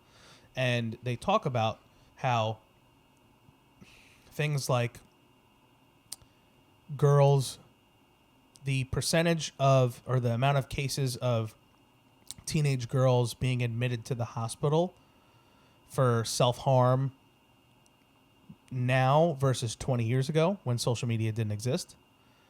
And it's like from here to here, like 150+% or whatever the case is. And they do like little stupid skits in between, and they talk about like, the girl posts a picture and it doesn't get enough likes, and then someone comments that she's got a big forehead or some shit, and then she gets upset and deletes the picture. And like how that affects a person, especially a young teenage girl, versus like teenage girls that I grew up with didn't have to deal with that because they didn't have Instagram. That instant gratification of posting a picture and getting 200 likes or whatever. So definitely interesting thing to think about. Well, people fixate on like social media and stuff like that. I'm not really like that. I like when I put something out that I'm proud of gets a lot of like I like when I put out a song that I'm happy with and it gets a lot of plays. But like I don't care about Instagram and like likes and stuff like that. Well, I feel like your generation also doesn't care as much about Instagram. Yeah, I guess. Like that your guys are more Instagram on is a like little- Snapchat Yeah, Snapchat. and TikTok and things like that. Whereas, yeah, I looked recently. You, Max, Caitlin, Elena, Alexander, whoever, and you all have like less than 10 pictures on Instagram, which is another thing that confuses me. Like why you guys post things but then delete other things. Well, I don't get I it. don't know. I get rid of like old stuff. Like I got rid of, but I don't delete them. I just archive them so they're not public. But I could still put them back up if I wanted. Okay. But I don't post on Instagram a lot because I don't see the need to. Like, it just doesn't matter to me. I post like maybe when I'm like at an event of some kind and I'm like dressed up, or I don't know, just with my friends, and like taking like a picture with them. Like almost, I think most of my pictures on my Instagram are just pictures with Caitlin. Oh. No, yeah, definitely. And I think there's a picture with Max on his birthday or something, or graduation or something. There's a picture of me, Max, like my mom, my grandpa, at Alexa's like baby shower. That's what it is. Yeah, baby shower. Because she did a thing where she had all the guys in the family come. It wasn't just like a girl thing. Right. So that was actually pretty fun. Why do you always message on Snapchat? You can't see what the other person just said. Well, you can. I'm fucking with you. You can make it. We've that talked it about doesn't this delete. before. Snapchat's just like convenient. Yeah, I know. Well, I mean, I don't think so, but you do, as well as many other people. But it's just, for me, it's like I'm already using the other platform, and so are my peers. So I don't really have a reason to switch to this platform because all my peers are already on this platform. That's what it is though. The main reason why I use it is just because it's what you and all everyone your else friends uses. use Snapchat. Makes complete like sense. The only person who I text their number is like my mom. She's definitely not on Snapchat. She actually has one. She just doesn't use it. Yeah, no. It's funny. So was there anything specific that you wanted to talk about here? I mean, we're just fucking chilling, so. Well, not really. I mean, like, I was gonna come into it hoping to talk a little bit about, like, the music stuff, but we did that earlier. Anything else you want to talk about, music stuff? What you're looking to do? Maybe what you think it could be? Well, I mean, like, would you be cool if you woke up tomorrow and your song was retweeted by fucking... Oh my god, I would lose my mind. Like, whoever? I think it's unrealistic to just think, like, something is just gonna happen. Like, it's a lot of luck in that, just getting the exposure and stuff. It's definitely like a dream, though. You know what I mean? Like, I would love it if it's actually something I could do, because you can make millions and just be creative. Yeah, that'd be awesome. Because it's not like I'm just, the stuff that I'm doing, I'm just doing it because I like it. I just think it's cool, so I like to do it. So I think it would be the coolest thing ever if I could have a job where it's just me doing what I like and like what I think is fun. That's it, man. Corporate America sucks. And you're still at the point where you can make something happen before, Before it's too late. I mean, it's never too late. Yeah. But like someone like me who, I have this podcast and I started streaming a little bit here and there, and I do other things on my For You page on TikTok. That's awesome. But like, I literally put those up there. I don't even think they're that great, but I put them up there just to like put something. Yeah. Because I don't play enough. I don't make enough podcasts to flood, like go all in, Yeah. I still work full time. I have a job. I have a wife who I need to spend time with, like, and I don't mean that as an obligation. I want to spend time with her, but it's like, I need to do that, Yeah. Versus like, you go to school. That's your only responsibility right now. It is. I like if you ever listen to Gary Vee, he gets a lot of teenagers and young adults who say, "Hey, I want to do this, but I don't know how to go about it." And he's like, "Oh, how old are you?" And they're like, "Oh, I'm 20." And they're like, he's like, "Do you live at home?" And they're like, "Yeah." And then he's like, "Do you have any bills?" And they're like, "No." And he's like, "Okay, so you have nothing stopping you from just going balls to the wall. Make it happen now while you have the availability." Yeah. Someone like me who's like, "Fuck it, I'm going to start streaming and make a podcast." I can't give it X amount of hours because I have to pay bills 100%. and I have other obligations, I can dedicate as much time to it as I really want because the only other thing that I like have to really worry about is school. And but I don't like to like force it. Like I like to do stuff when I just feel Yeah. like when I just get an idea. A lot of times I'll be like laying down to go to sleep and I'll start thinking of ideas, and then I won't write them down, and then I'll just forget them. You're like, crap. No, I hear you. Which is why, I mean, you know, like I said, you're still young. We're both still young, but you're more young. Just a little younger. A few years makes a difference, man. Well, we kind of have a large gap between us for siblings. Between most brothers. Yeah. Yeah. But yeah, no. I think I mean you could do it. You could do it. Max could do it. It'd be awesome. Max is actually very, very talented in like art stuff. He's still drawing and stuff? He's very good at drawing. And I don't know how often he does it, but when he does draw, he's very good at art, and he's very good at drawing. And believe it or not, you can flip that into a business so easily. Any kind of design, like I've talked to him about like him getting like a couple programs, because I have like Photoshop and Illustrator and stuff, and I was talking to him about like him doing like design for my music stuff, like making art for songs and stuff, because that's like his thing. And I just thought it would like give him something to do. And does he have an iPad?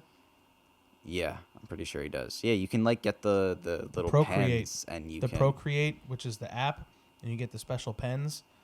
The shit that I've seen people make, I get a lot of that on my For You page, because I think that stuff's so cool. Yeah, I like when art people stuff a make lot. like realistic portraits on an iPad or something. Like, I think that stuff's so cool.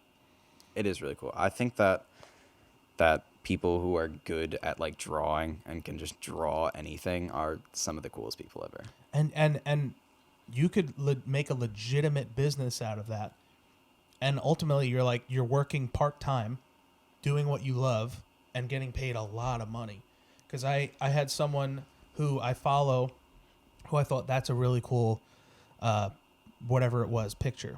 And I DM'd him, and I was like, hey, man, just curious, like, he might have had, I don't know, like 50,000 followers or something.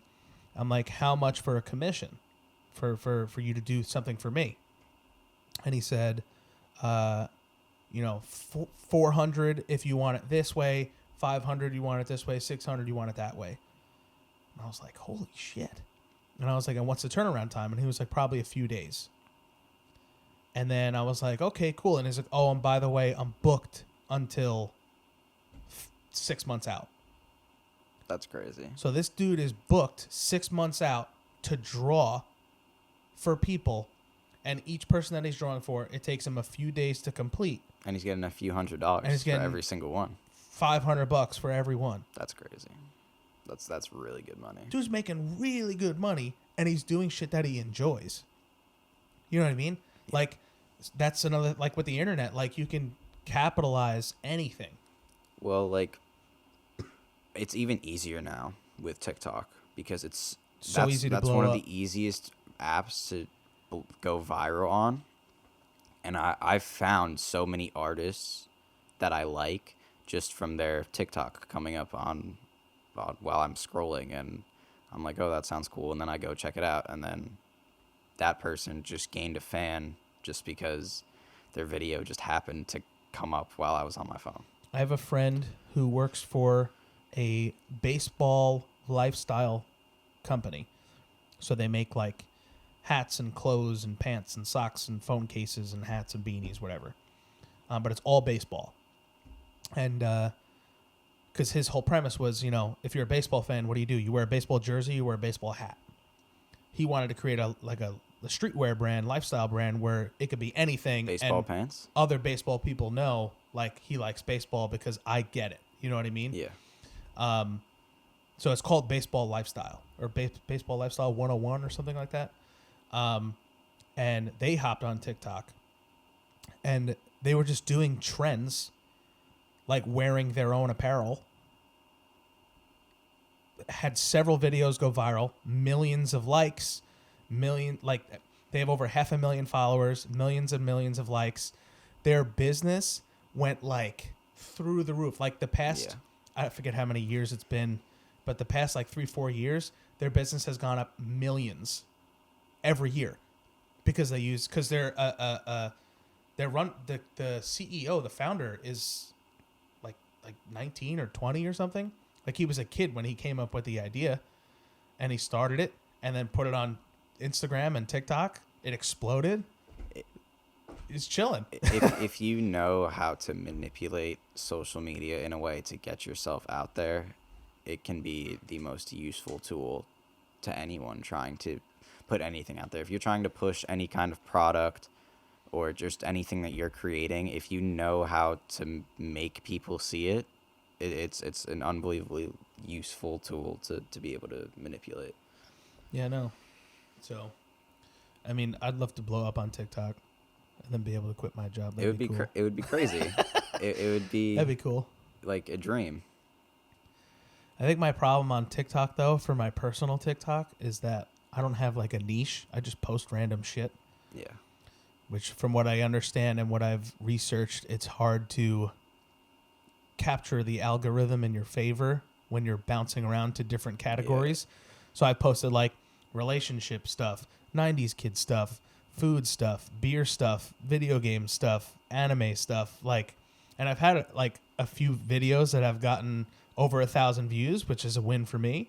And then I'll post a video like it's like 50. Yeah. I'm like, what the fuck? Like, even like 1,000 though, like that's pretty good. That's pretty cool. Makes me feel cool. Yeah, it's cool. My most streamed song has like, I don't know, 350 plays. That like feels amazing to me. And that 350 people were like, I'm gonna listen to this. Yeah, it's crazy. It's awesome.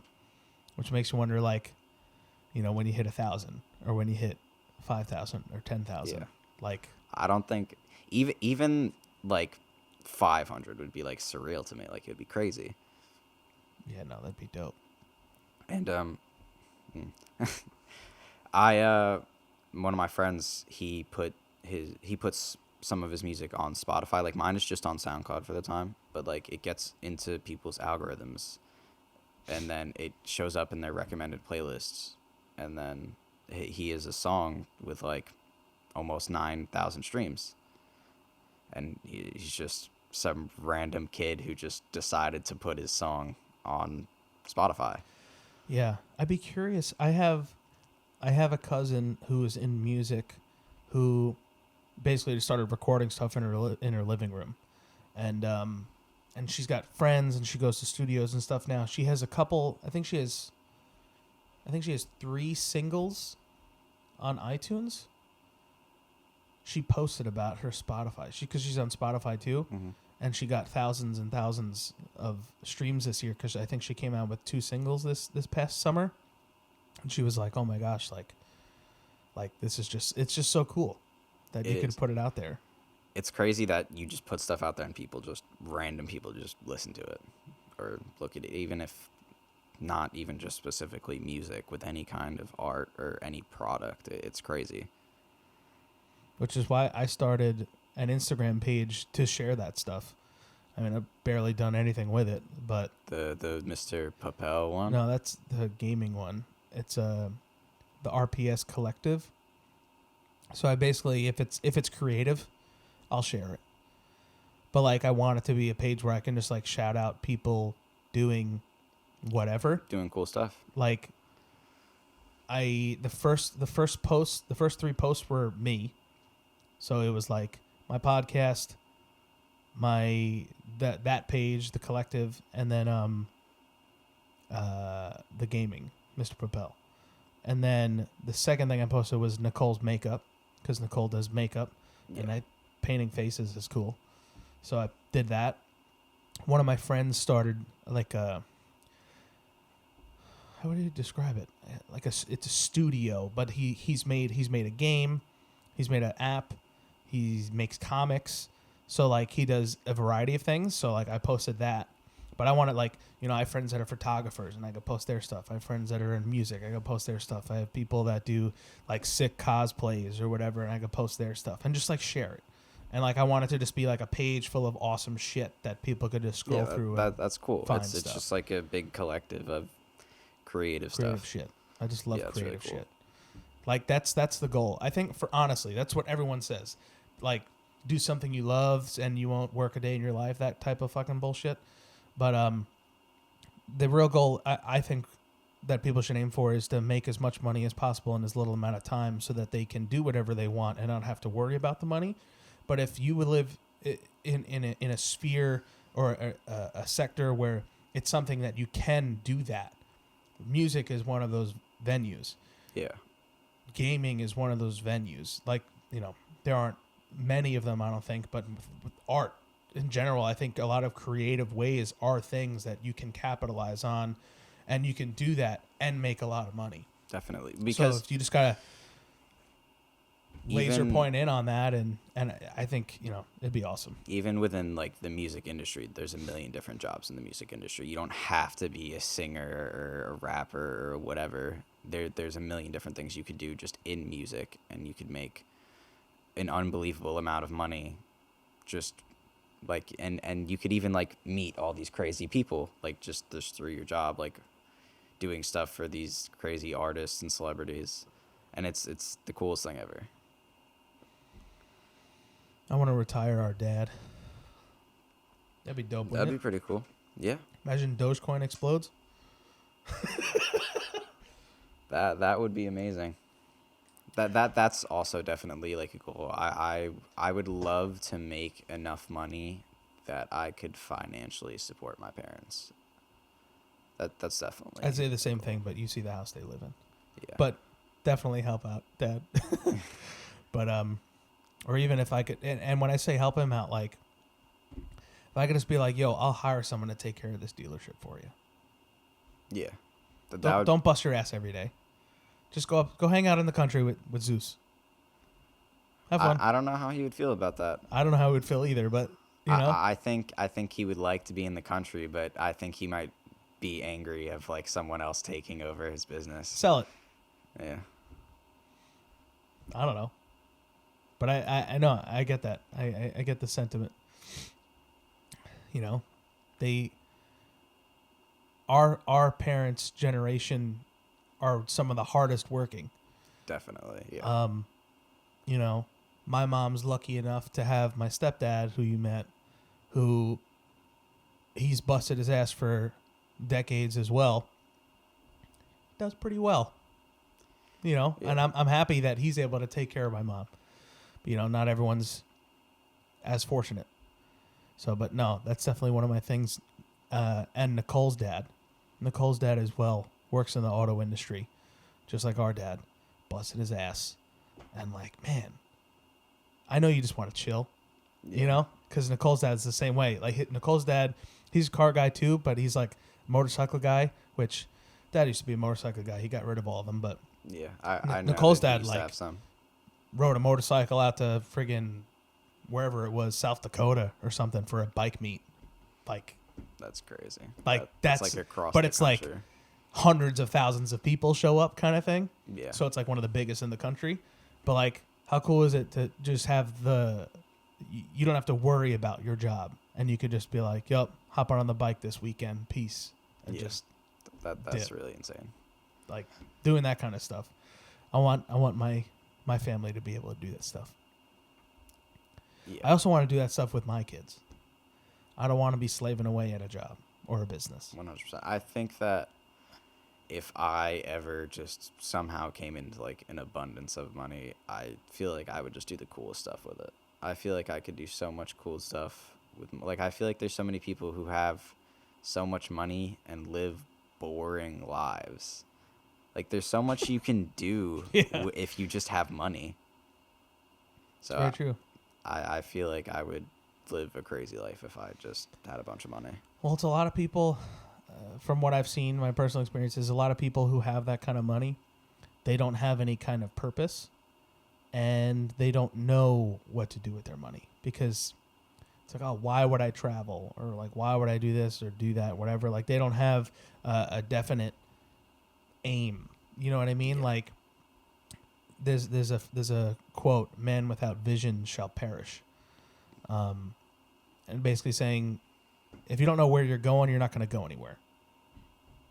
Then what's the Yeah. point? If you're not going anywhere, what's the point? You know? Yeah. Which is, I mean, I think that's the root of a lot of people being depressed. It's because they don't know what they're doing or why they're doing it. They go to school, but they don't know why. They don't want to go to college. Why do I have to go to school? You know, like that kind of thing. Yeah. That train of thought. I get that a lot because like I get that with like school. Like I find myself like just sitting in class and just like, why am I here? Why Well, am I our doing school this? system's also pretty broken. Yeah. So, Definitely. like, you know, learning, like, I went to college for 2 years, and one of the classes I had to take was statistics. Why? Statistics can literally change. They're not definite. It's not like addition and subtraction. 2 plus 2 will always be 4. Statistics can change. Why? It's like it's made up numbers and learning about made up numbers and why the made up numbers are the way they are. Like, why do I have to take this class? Why is this required? Like, stupid crap like that, you know? Yeah, I definitely think that they could focus more on more important things throughout school. Like credit, stocks. Yeah.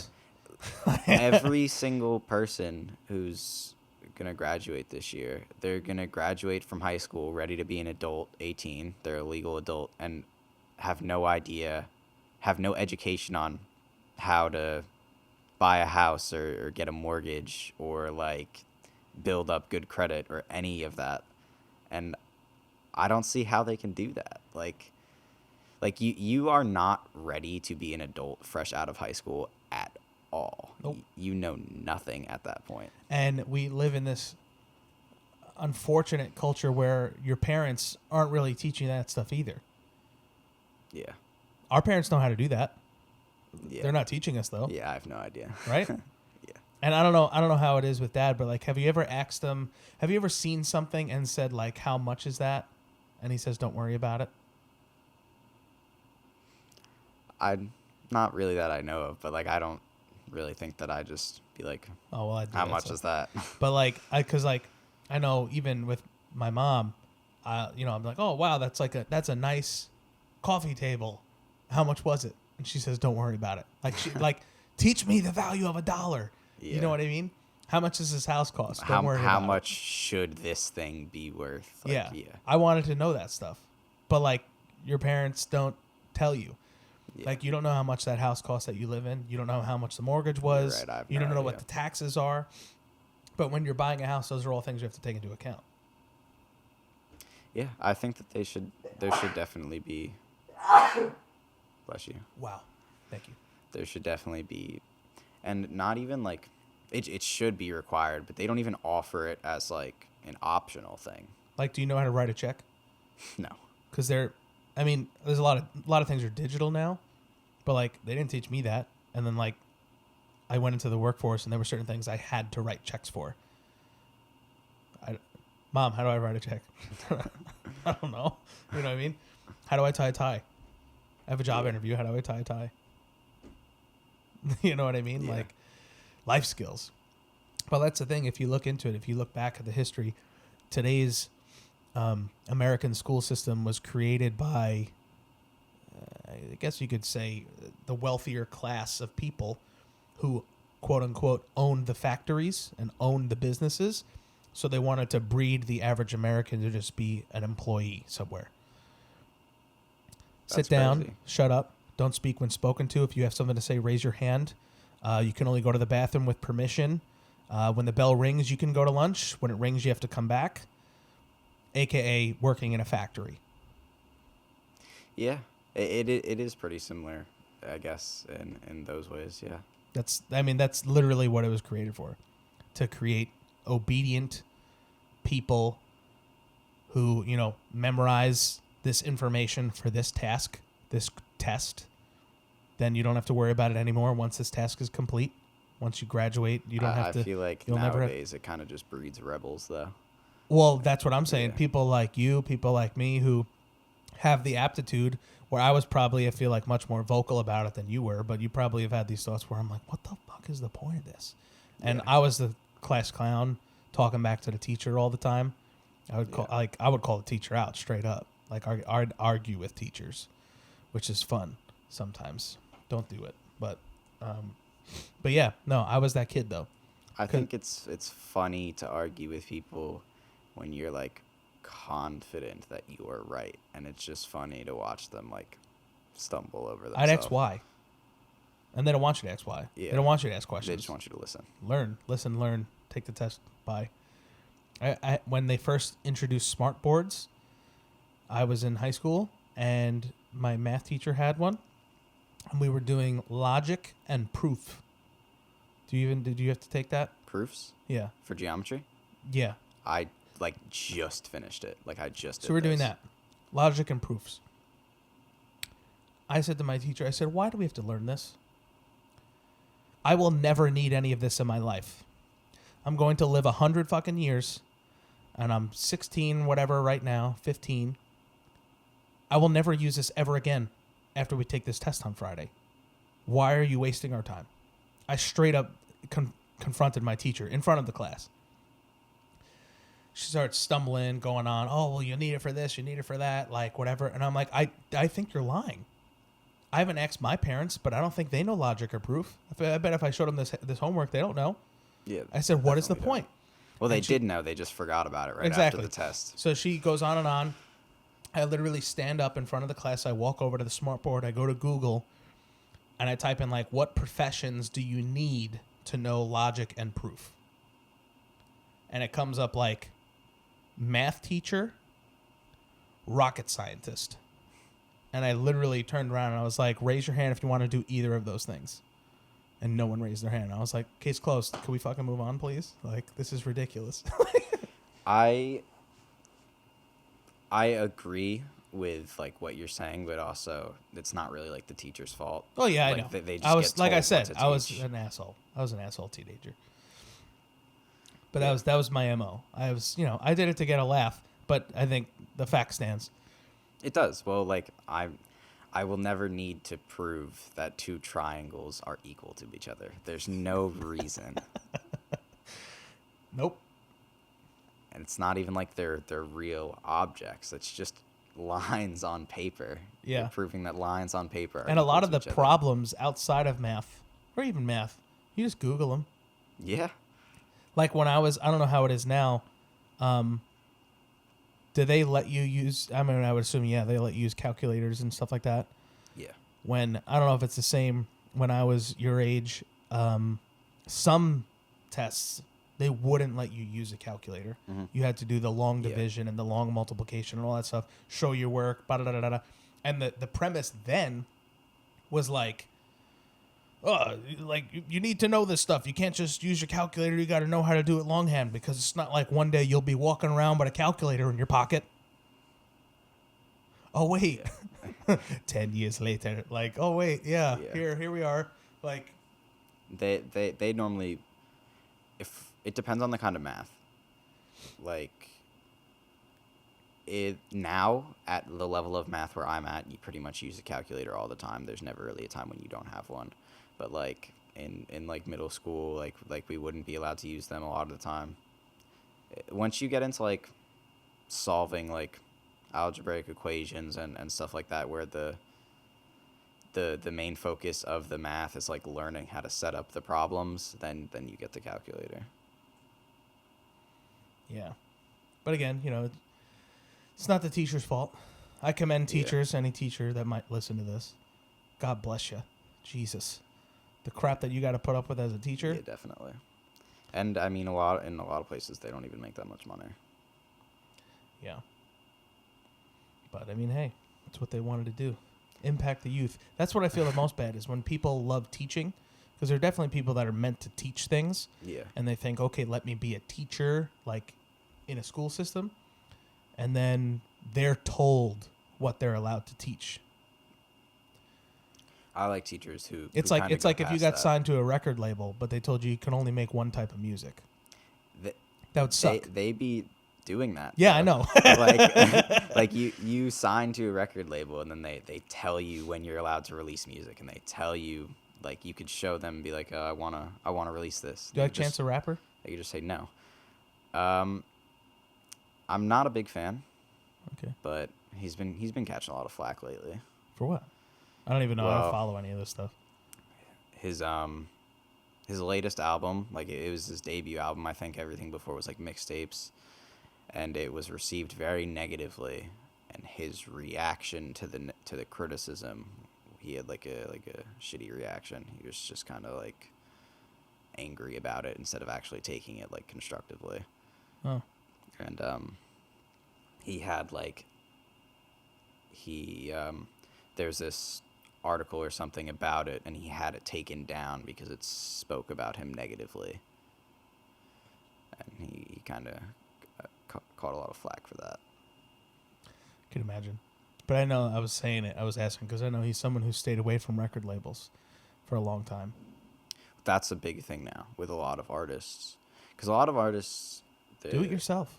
Yeah, well, because it's so easy now to just do it yourself. It really is. You need a program on your computer and a microphone. That's it. And you can, like, all of the biggest artists of today pretty much started just like that. And it's just because of the internet. Yeah.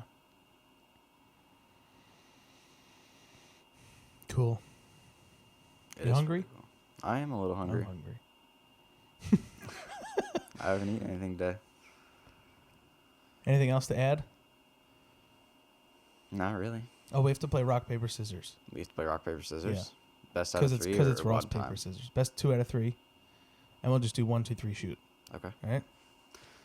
1, 2, 3, shoot. Fuck. 1, 2, 3, shoot. Fuck.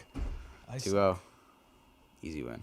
Episode 9. I've only won two Really? games. That's a bad ratio. You're I getting know. crushed. I don't know. It's psychological. I don't know. Weird. All right. Well, thanks for coming on. Thank you for having me. Totally just two bros Just talking. chilling. This is fun though. Yeah, it's fun. Love to come back sometime. Yeah. I'll get another microphone. We could have Max. We could do something where it's all your siblings, because I know you have more other than just me and Max. Yep. So. You know, the first time all of my siblings were in the same Your room was wedding. my wedding. Yeah, I remember that's like the caption on one of your Instagram When posts. I posted it. I posted it. It was like Siblings Day or whatever. That picture is probably the only picture I have of all my siblings of together. all of us, yeah. Yeah, no, it's weird. And it was already years ago. It's Yeah. outdated. Well, Yeah. for me and Max, it's outdated. For everyone else, it might be fine. Well, yeah, no. My sister's kind of in the same place. My sister got married, but he was there at the wedding. And then, which is even weirder because, like, my sister, I mean, she's no relation to you whatsoever. Yeah. Me and my sister have the same mom. Me and you have the same dad. But she's 30-something years old. I don't actually know how old she is. Her birthday's right around yours, though. Fuck, I can't remember it, though. May 5th? She's probably not going to listen to this, so I'll be okay. But yeah, no, her birth, May 30th. It's either 5th or the 30th. But either way, so, yeah, and then my brother Eric, who, he's a big creative guy, too. He's been drawing shit forever. But he's actually in commercial diving school. So, like, you ever look at a bridge Yeah. that comes out of the water and you're like, how did that happen?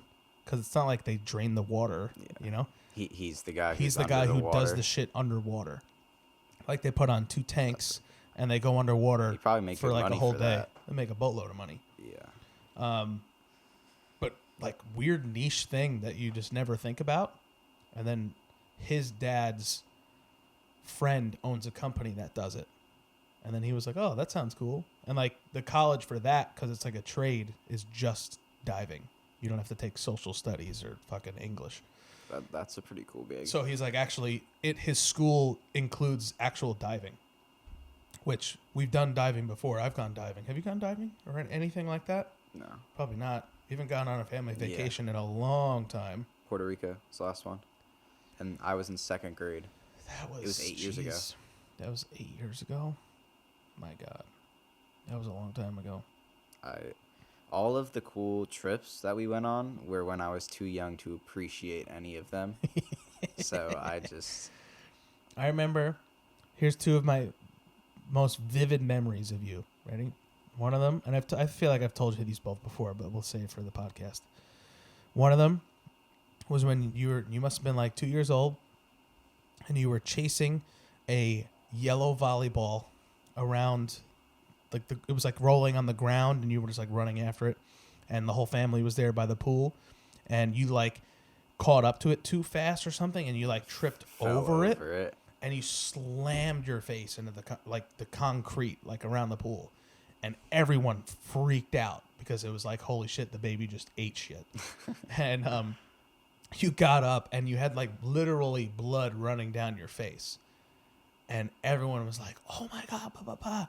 But like you stopped crying like almost immediately when you realized the ball was gone. And you were like, where's the ball? Like, and then you were like, fine. Bizarre. I only cared about the ball. Ball. Not the blood running out of my head. Literally down your face. And you had like super fair skin, bleach blonde hair. So it stood out pretty good. And then the second one has got to be when we went to, I think it was Mexico. It was the one where we went late.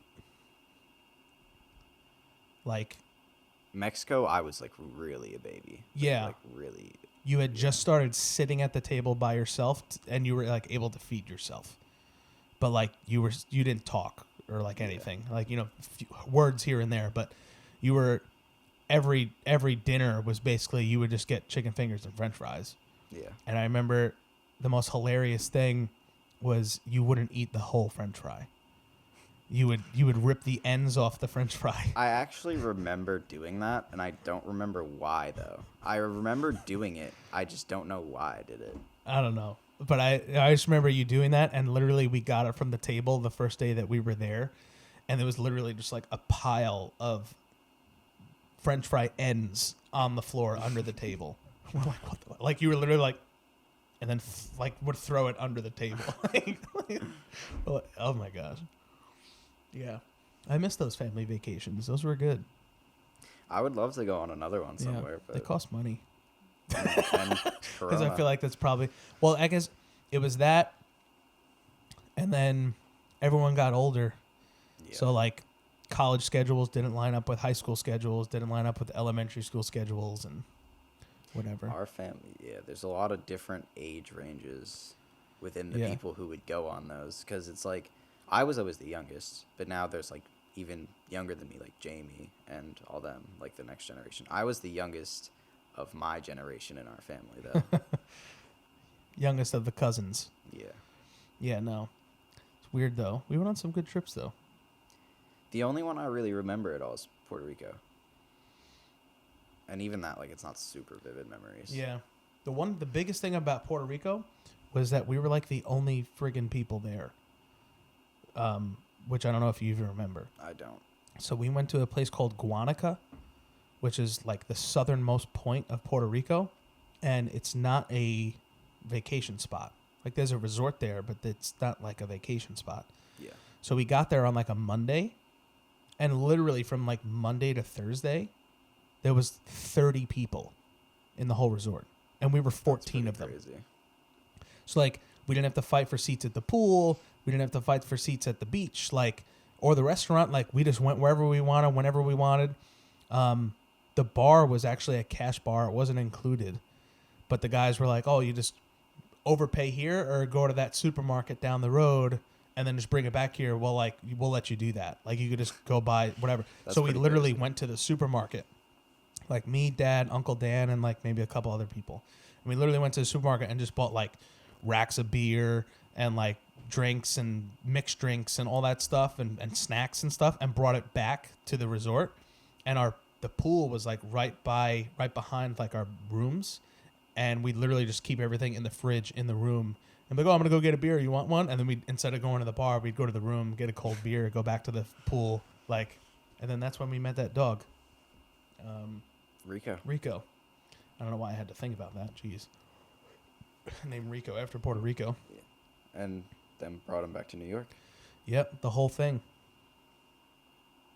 I have like a picture of me with that dog in Puerto Rico, I think. Maybe not. I don't know.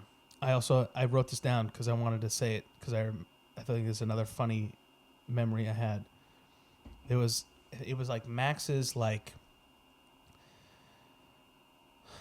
fourth or fifth birthday, so that made you like whatever you were like 2 or 3 maybe, and then he was however 3, 4, 5 whatever. Well, I don't even know how old he is. I'm 3 years younger than him. 3 years. Okay, so you were like 2 or 3, and then he was like 5 or 6, and it was his birthday weekend, and your mom made like a Pikachu chocolate cake or something, or Super Mario chocolate cake. Awesome. Used to have this. And it was like the next morning, and me and you were sitting on the couch, like watching SpongeBob or something, and Max is running around the house, and he's like, I want cake for breakfast. I want cake for breakfast. I want cake for breakfast. And your mom's like, no, you can't have cake for breakfast. Dad's going to make egg sandwiches. And I don't want egg sandwiches. I want cake for breakfast. And like keeps going on and on about how he wants cake for breakfast. Starts throwing a fit. Like he's rolling around on the floor. He took off his clothes. He's screaming like, I want cake. And then you like calmly just like walk over to him. And you're like, Max, you can't have cake for breakfast. And then just like walked away and sat back on the couch or something. And I thought it was the most hilarious thing I'd ever seen for like a toddler, to be so collected and just walk over to Max and just be like, you can't. Sorry. I have no memory. Hilarious. Of that, but hilarious. It sounds like it was pretty funny. I feel like you would still act that same way today. It's like, Max, you can't do it, Max.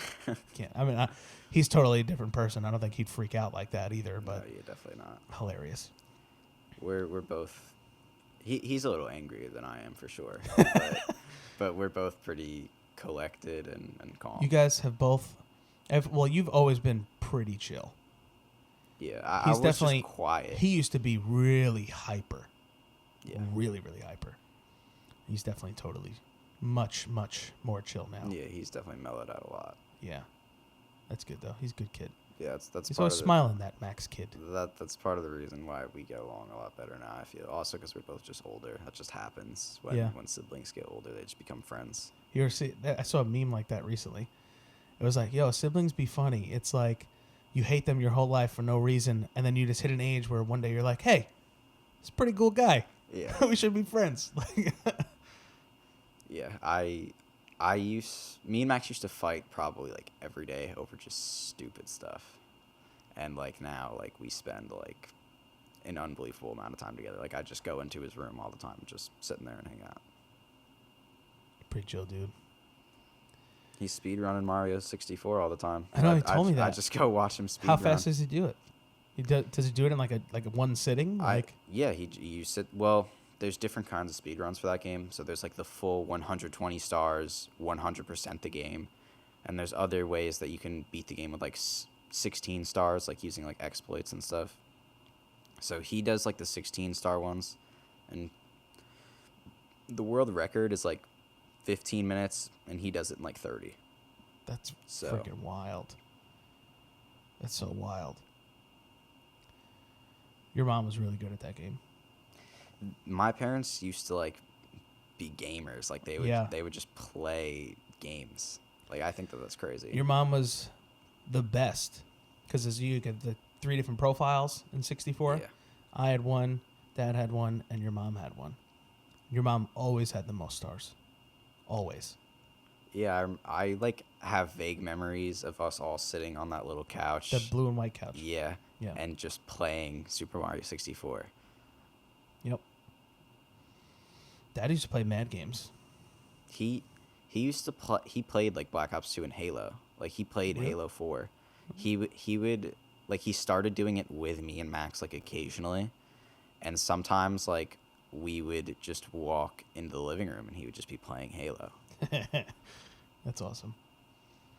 Not so much anymore now. He played a lot of Pokemon games with me. Any Pokemon game. Pokemon Stadium, Pokemon Puzzle, Pokemon Yeah, Snap. all those ones. All those. Yeah. You I know, played Pokemon Stadium a lot with Max.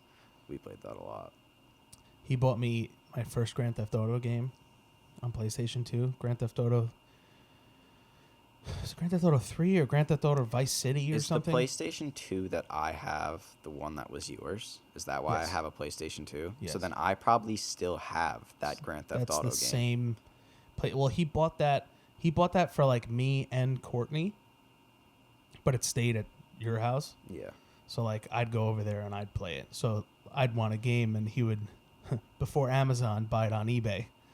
So he would Yeah. get me whatever game, and my mom wouldn't let me play Grand Theft Auto because it was like vulgar and killing people and strippers and So whatever. then you just go to Dad's house and, And I'd be like, go play Grand Theft Auto. like, hey, Dad, she won't let me play Grand Theft Auto Vice City. And he's like, all right, it'll be here in 3 days. And then I'd go over there and play with him. Yeah. Good times. Yeah. Definitely. He always used to get me and Max games all the time when we were younger. I remember when like Eminem first started getting a rise. Like OG, like Will the Real Slim Shady Please Stand Up kind of stuff. Yeah. And he was like obsessed with it. And he would like burn CDs. Really? And he burned CDs for like everyone in the family. Like, because back then it was like you would steal the music. You would pirate it, whatever way you could, LimeWire or whatever. And he would make he bought the, not only did he have a CD burner, but he also had a label maker. And he would write whatever the songs were on the label and then make the CD, the blank one, and then he'd put the sticker on it so you could see what it was. He made me CDs, Aunt Doreen, Uncle Dan, Crazy. whoever. I didn't know he ever liked Eminem. Yeah, I don't know if he could like recall any of that now, because he certainly doesn't listen. He doesn't listen to like any music. Yeah, he doesn't. I don't think that he actually like has a taste in music. I just think that he hears what comes on. Yeah, but no, I remember he definitely was burning CDs for everyone, and I think it was me and like Courtney and like Carrie and like cousins, and we went to like the movies or something with him. And he's like, oh, I just burned this CD with like the new Eminem stuff on it or whatever. And it was like Superman and Stan and like OG Eminem stuff. And I was like, wow. And like I wasn't allowed to listen to that either. If there was an expletive version or whatever, my mom was especially not for it. back then, like that music was like really vulgar back then. My mom just didn't like anything.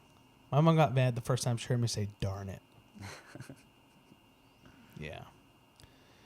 Yeah, no. I couldn't play violent games like if they were bloody and stuff. It was like the opposite for me at my house. Yeah.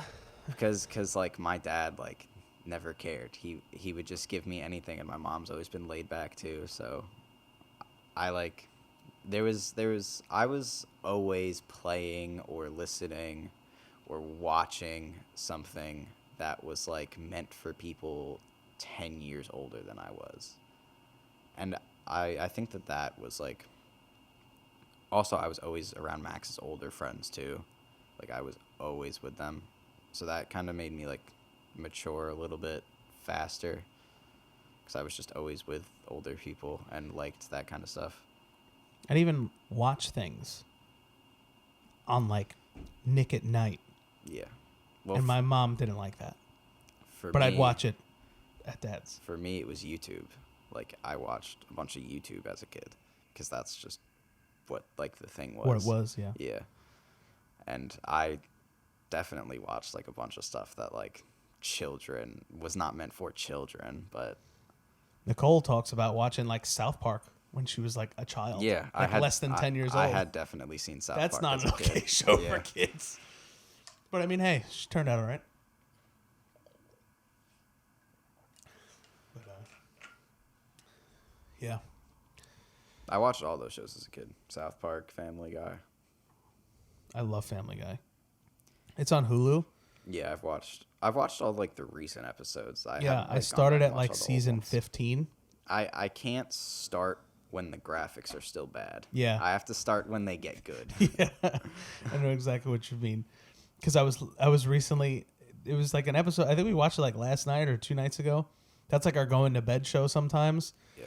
And and it said recently on Family Guy, and it was something from like the first season, and I'm like, hold on, did I click the wrong episode or something? Because this is terrible animation. And then it cut and it said more recently on Family Guy, and it was like an episode from like season 5, and it was like, but probably the most relevant and most recent on Family Guy, and it was like the episode right before. And I'm like, why did they do that? Like, but yeah, no, I know what you mean. I love Family Guy though. Definitely up there. Classic show. Any fond childhood memories? I don't even like remember my childhood. My entire childhood was Call of Duty and Minecraft. That's all it was. It had nothing else to it. Yeah, I mean, you and many others. That's like, I would go to sleep excited to wake up and play Call of Duty the next day. I would like get butterflies and be like, oh my God, I can't wait to wake up tomorrow so I can play on my Xbox more. I used to do that too. It's a fun feeling. I wish I could still get that much fun out of video games. That was like the peak of everything. Yeah. I have those very vivid memories of just like waking up before everyone else in the house and like going to my Xbox quietly, not to wake anyone up, just so I could have quiet time and then like play Xbox by myself. Like, on the day that the Black Ops 3 beta came out, I woke up before school at like 5 a.m. to play it for a few hours before I went to school. yeah, I did stuff like that. I did. What was it when Gears of War 2 came out? I went to the midnight premiere. Got the game at GameStop. You waited in the line? Waited online on the sidewalk. I got there pretty early, too. We were like 10th in line. While we waited in line, before they opened the doors, there was 7-Eleven across the street. My friend went to 7-Eleven, got me and all my friends food and drinks and snacks and whatever. We got the games. We saw 2 of our friends who were like our like squad. And we're like, yo, you playing? Like now? And we're like, yeah. And we went home, and 5 of us played all through the night. Like from midnight to 6:30 in the morning. And then we were like, oh shit, we have school. And then like, we're like, all right, well, I'll see you guys. I'll see you in third period, Tyler, like whatever. And we literally like went to school on 0 sleep and like died. That's crazy. Like just died, suffered all day long, being so tired. I would pass out. Plenty of times. Plenty of times, yes.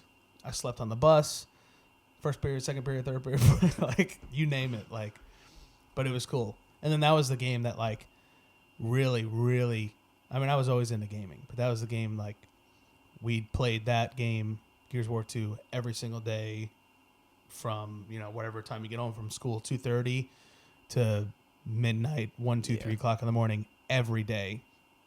And that was when, if you looked on the leaderboards, we were all top 100. That's crazy that like you were actually like ranked that high. Like that was that's before. insane. That was like the very, very beginning of like the online competitive scene, where like, now if you want to play in a Call of Duty tournament, you literally just sign up and like do a drop and like you're in. Yeah. But then it was like there was just like fringe websites like Game Battles and like crap like that where you make a clan and challenge other teams, whatever. It was just so much more complicated than it had to be, and none of us really had the time for it or wanted to. So we would play every day nonstop for hours. And we were all top 100 as individuals. My friend Tyler got to like 9th or 10th place at one point in the world. In one particular game type, but in Gears of War, there's only 3, or that at the time, there was only 3 game types. Even that is still like unbelievably crazy. There was Warzone, which was like, was it Warzone, Execution, and Guardian? And Guardian was like, it's another game type I could compare it to, where there's like a leader on the team, and if the leader's alive, you still respawn, but once the leader dies, you have 1 life left. It's like Bed Wars in Minecraft. I don't know. I don't know shit about Minecraft. You start with a bed, and then as long as your bed's alive, you infinite respawns. As soon as it breaks, you die, you're out. Yeah. So, but it was like that. So That was the newest game type that came out for that. Because prior, Gears 1 had Warzone and Execution. Yeah. Warzone was like, you get downed, you die, that's it. Execution, if you get downed, you can get back up. So those were the only two game types. Then Guardian was like, oh, if your team leader's alive, you'll respawn. So everyone's like, oh, shit, Guardian, let's play Guardian. So we played Guardian nonstop. And we're all top 100. I was like number like 80-something. Friend Steve's like 70-something. Sean is like 30-something, whatever. And then we were like, yo, we're like really freaking good. Like we win like every game we play against randoms. Yeah. And then we literally went to the leaderboards, go to the guy who's number 1. And we're like, yo, get a squad together and let's play. And we messaged him on Xbox and he's like, all right, private match, whatever. Smoked him. I'm like, yo, we're the best team in the world. But like, this doesn't mean anything. Like in that point in time, gaming wasn't like what it is now. Yeah. It didn't mean anything back then. It was just cool. And I told and at the time I told my mom, I'm like, yo, I'm gonna be a gamer. I'm gonna start recording stuff and like recording and streaming. I mean, there was no streaming, but like recording and putting it on YouTube was like way more complicated than it is now. Yeah. I literally set up a tray table in front of my TV, stack like 5 Xbox games, put a digital camera on top. The TV. Terrible fucking quality. I was in the way of me playing. Like it was horrendous. But my mom's like, you can't do that. Like what is it? Like it's gaming, blah blah blah. And I joke sometimes. I'm like, man, if my mom didn't tell me to not do that then, where I would be now. But it is crazy because like gaming was nowhere near what it is now. Now it's a massive entire industry. Back then, like it didn't mean anything. I remember the first time I saw Halo on ESPN. Yeah, they play. And this is like years and years ago. I was like, mom, turn on channel fucking whatever, 5, whatever. I don't even know what ESPN is. Turn on channel whatever. And it's a bunch of dudes playing Halo. I'm like, this is a video game, Mom. This is a video game. These people, if they win, they get thousands of dollars. And she's like, no. But yeah, whatever. I always joke. I say she crushed my dreams. They that's like a thing now though. They play esports games on TV. I remember when Counter-Strike first did that, and I watched it on the TV. I thought it was the craziest thing ever. Yeah, it's cool. And on top of like the prize pools, they're all on contract and they all have salaries. So like the biggest Counter-Strike teams in the world, they're making like $30,000 a month. That's fucking wild. Oh my god. I even look at even like not even big streamers. Guys who just get random donations, but like, you know, they get like a brand deal and they have like affiliate stuff. Yeah. Like, if you're making over $100 a day playing video games, like, you're making like just about, if not a little bit more, than most people in America. $100 a day. And that's crazy. That is insane. Like, blows my mind. You could make a job out of anything now. Yep. Internet. Yeah. The internet makes it possible. Follow me on Twitch, Mr. Papele. Puhpel. SKUNGL on SoundCloud. Skungle. Alex Papele on Instagram. That too. That's not as important though. Doesn't matter as much. Follow him on Snapchat. How do you even find people on Snapchat? Do they have a name? Yeah, there's a I guess so. username, but you can also like, if someone mentions you on their story, you can like, other people can slide up and click the add button. And I didn't know that. there's a bunch of different ways to add people. Like you have a code. I know where the people QR can code thing. Scan and add you, but yeah, you have a name too that people can just type in. It's cool. All right, let's go get food. All right. Bye. Bye. Thanks for listening. If you made it this far,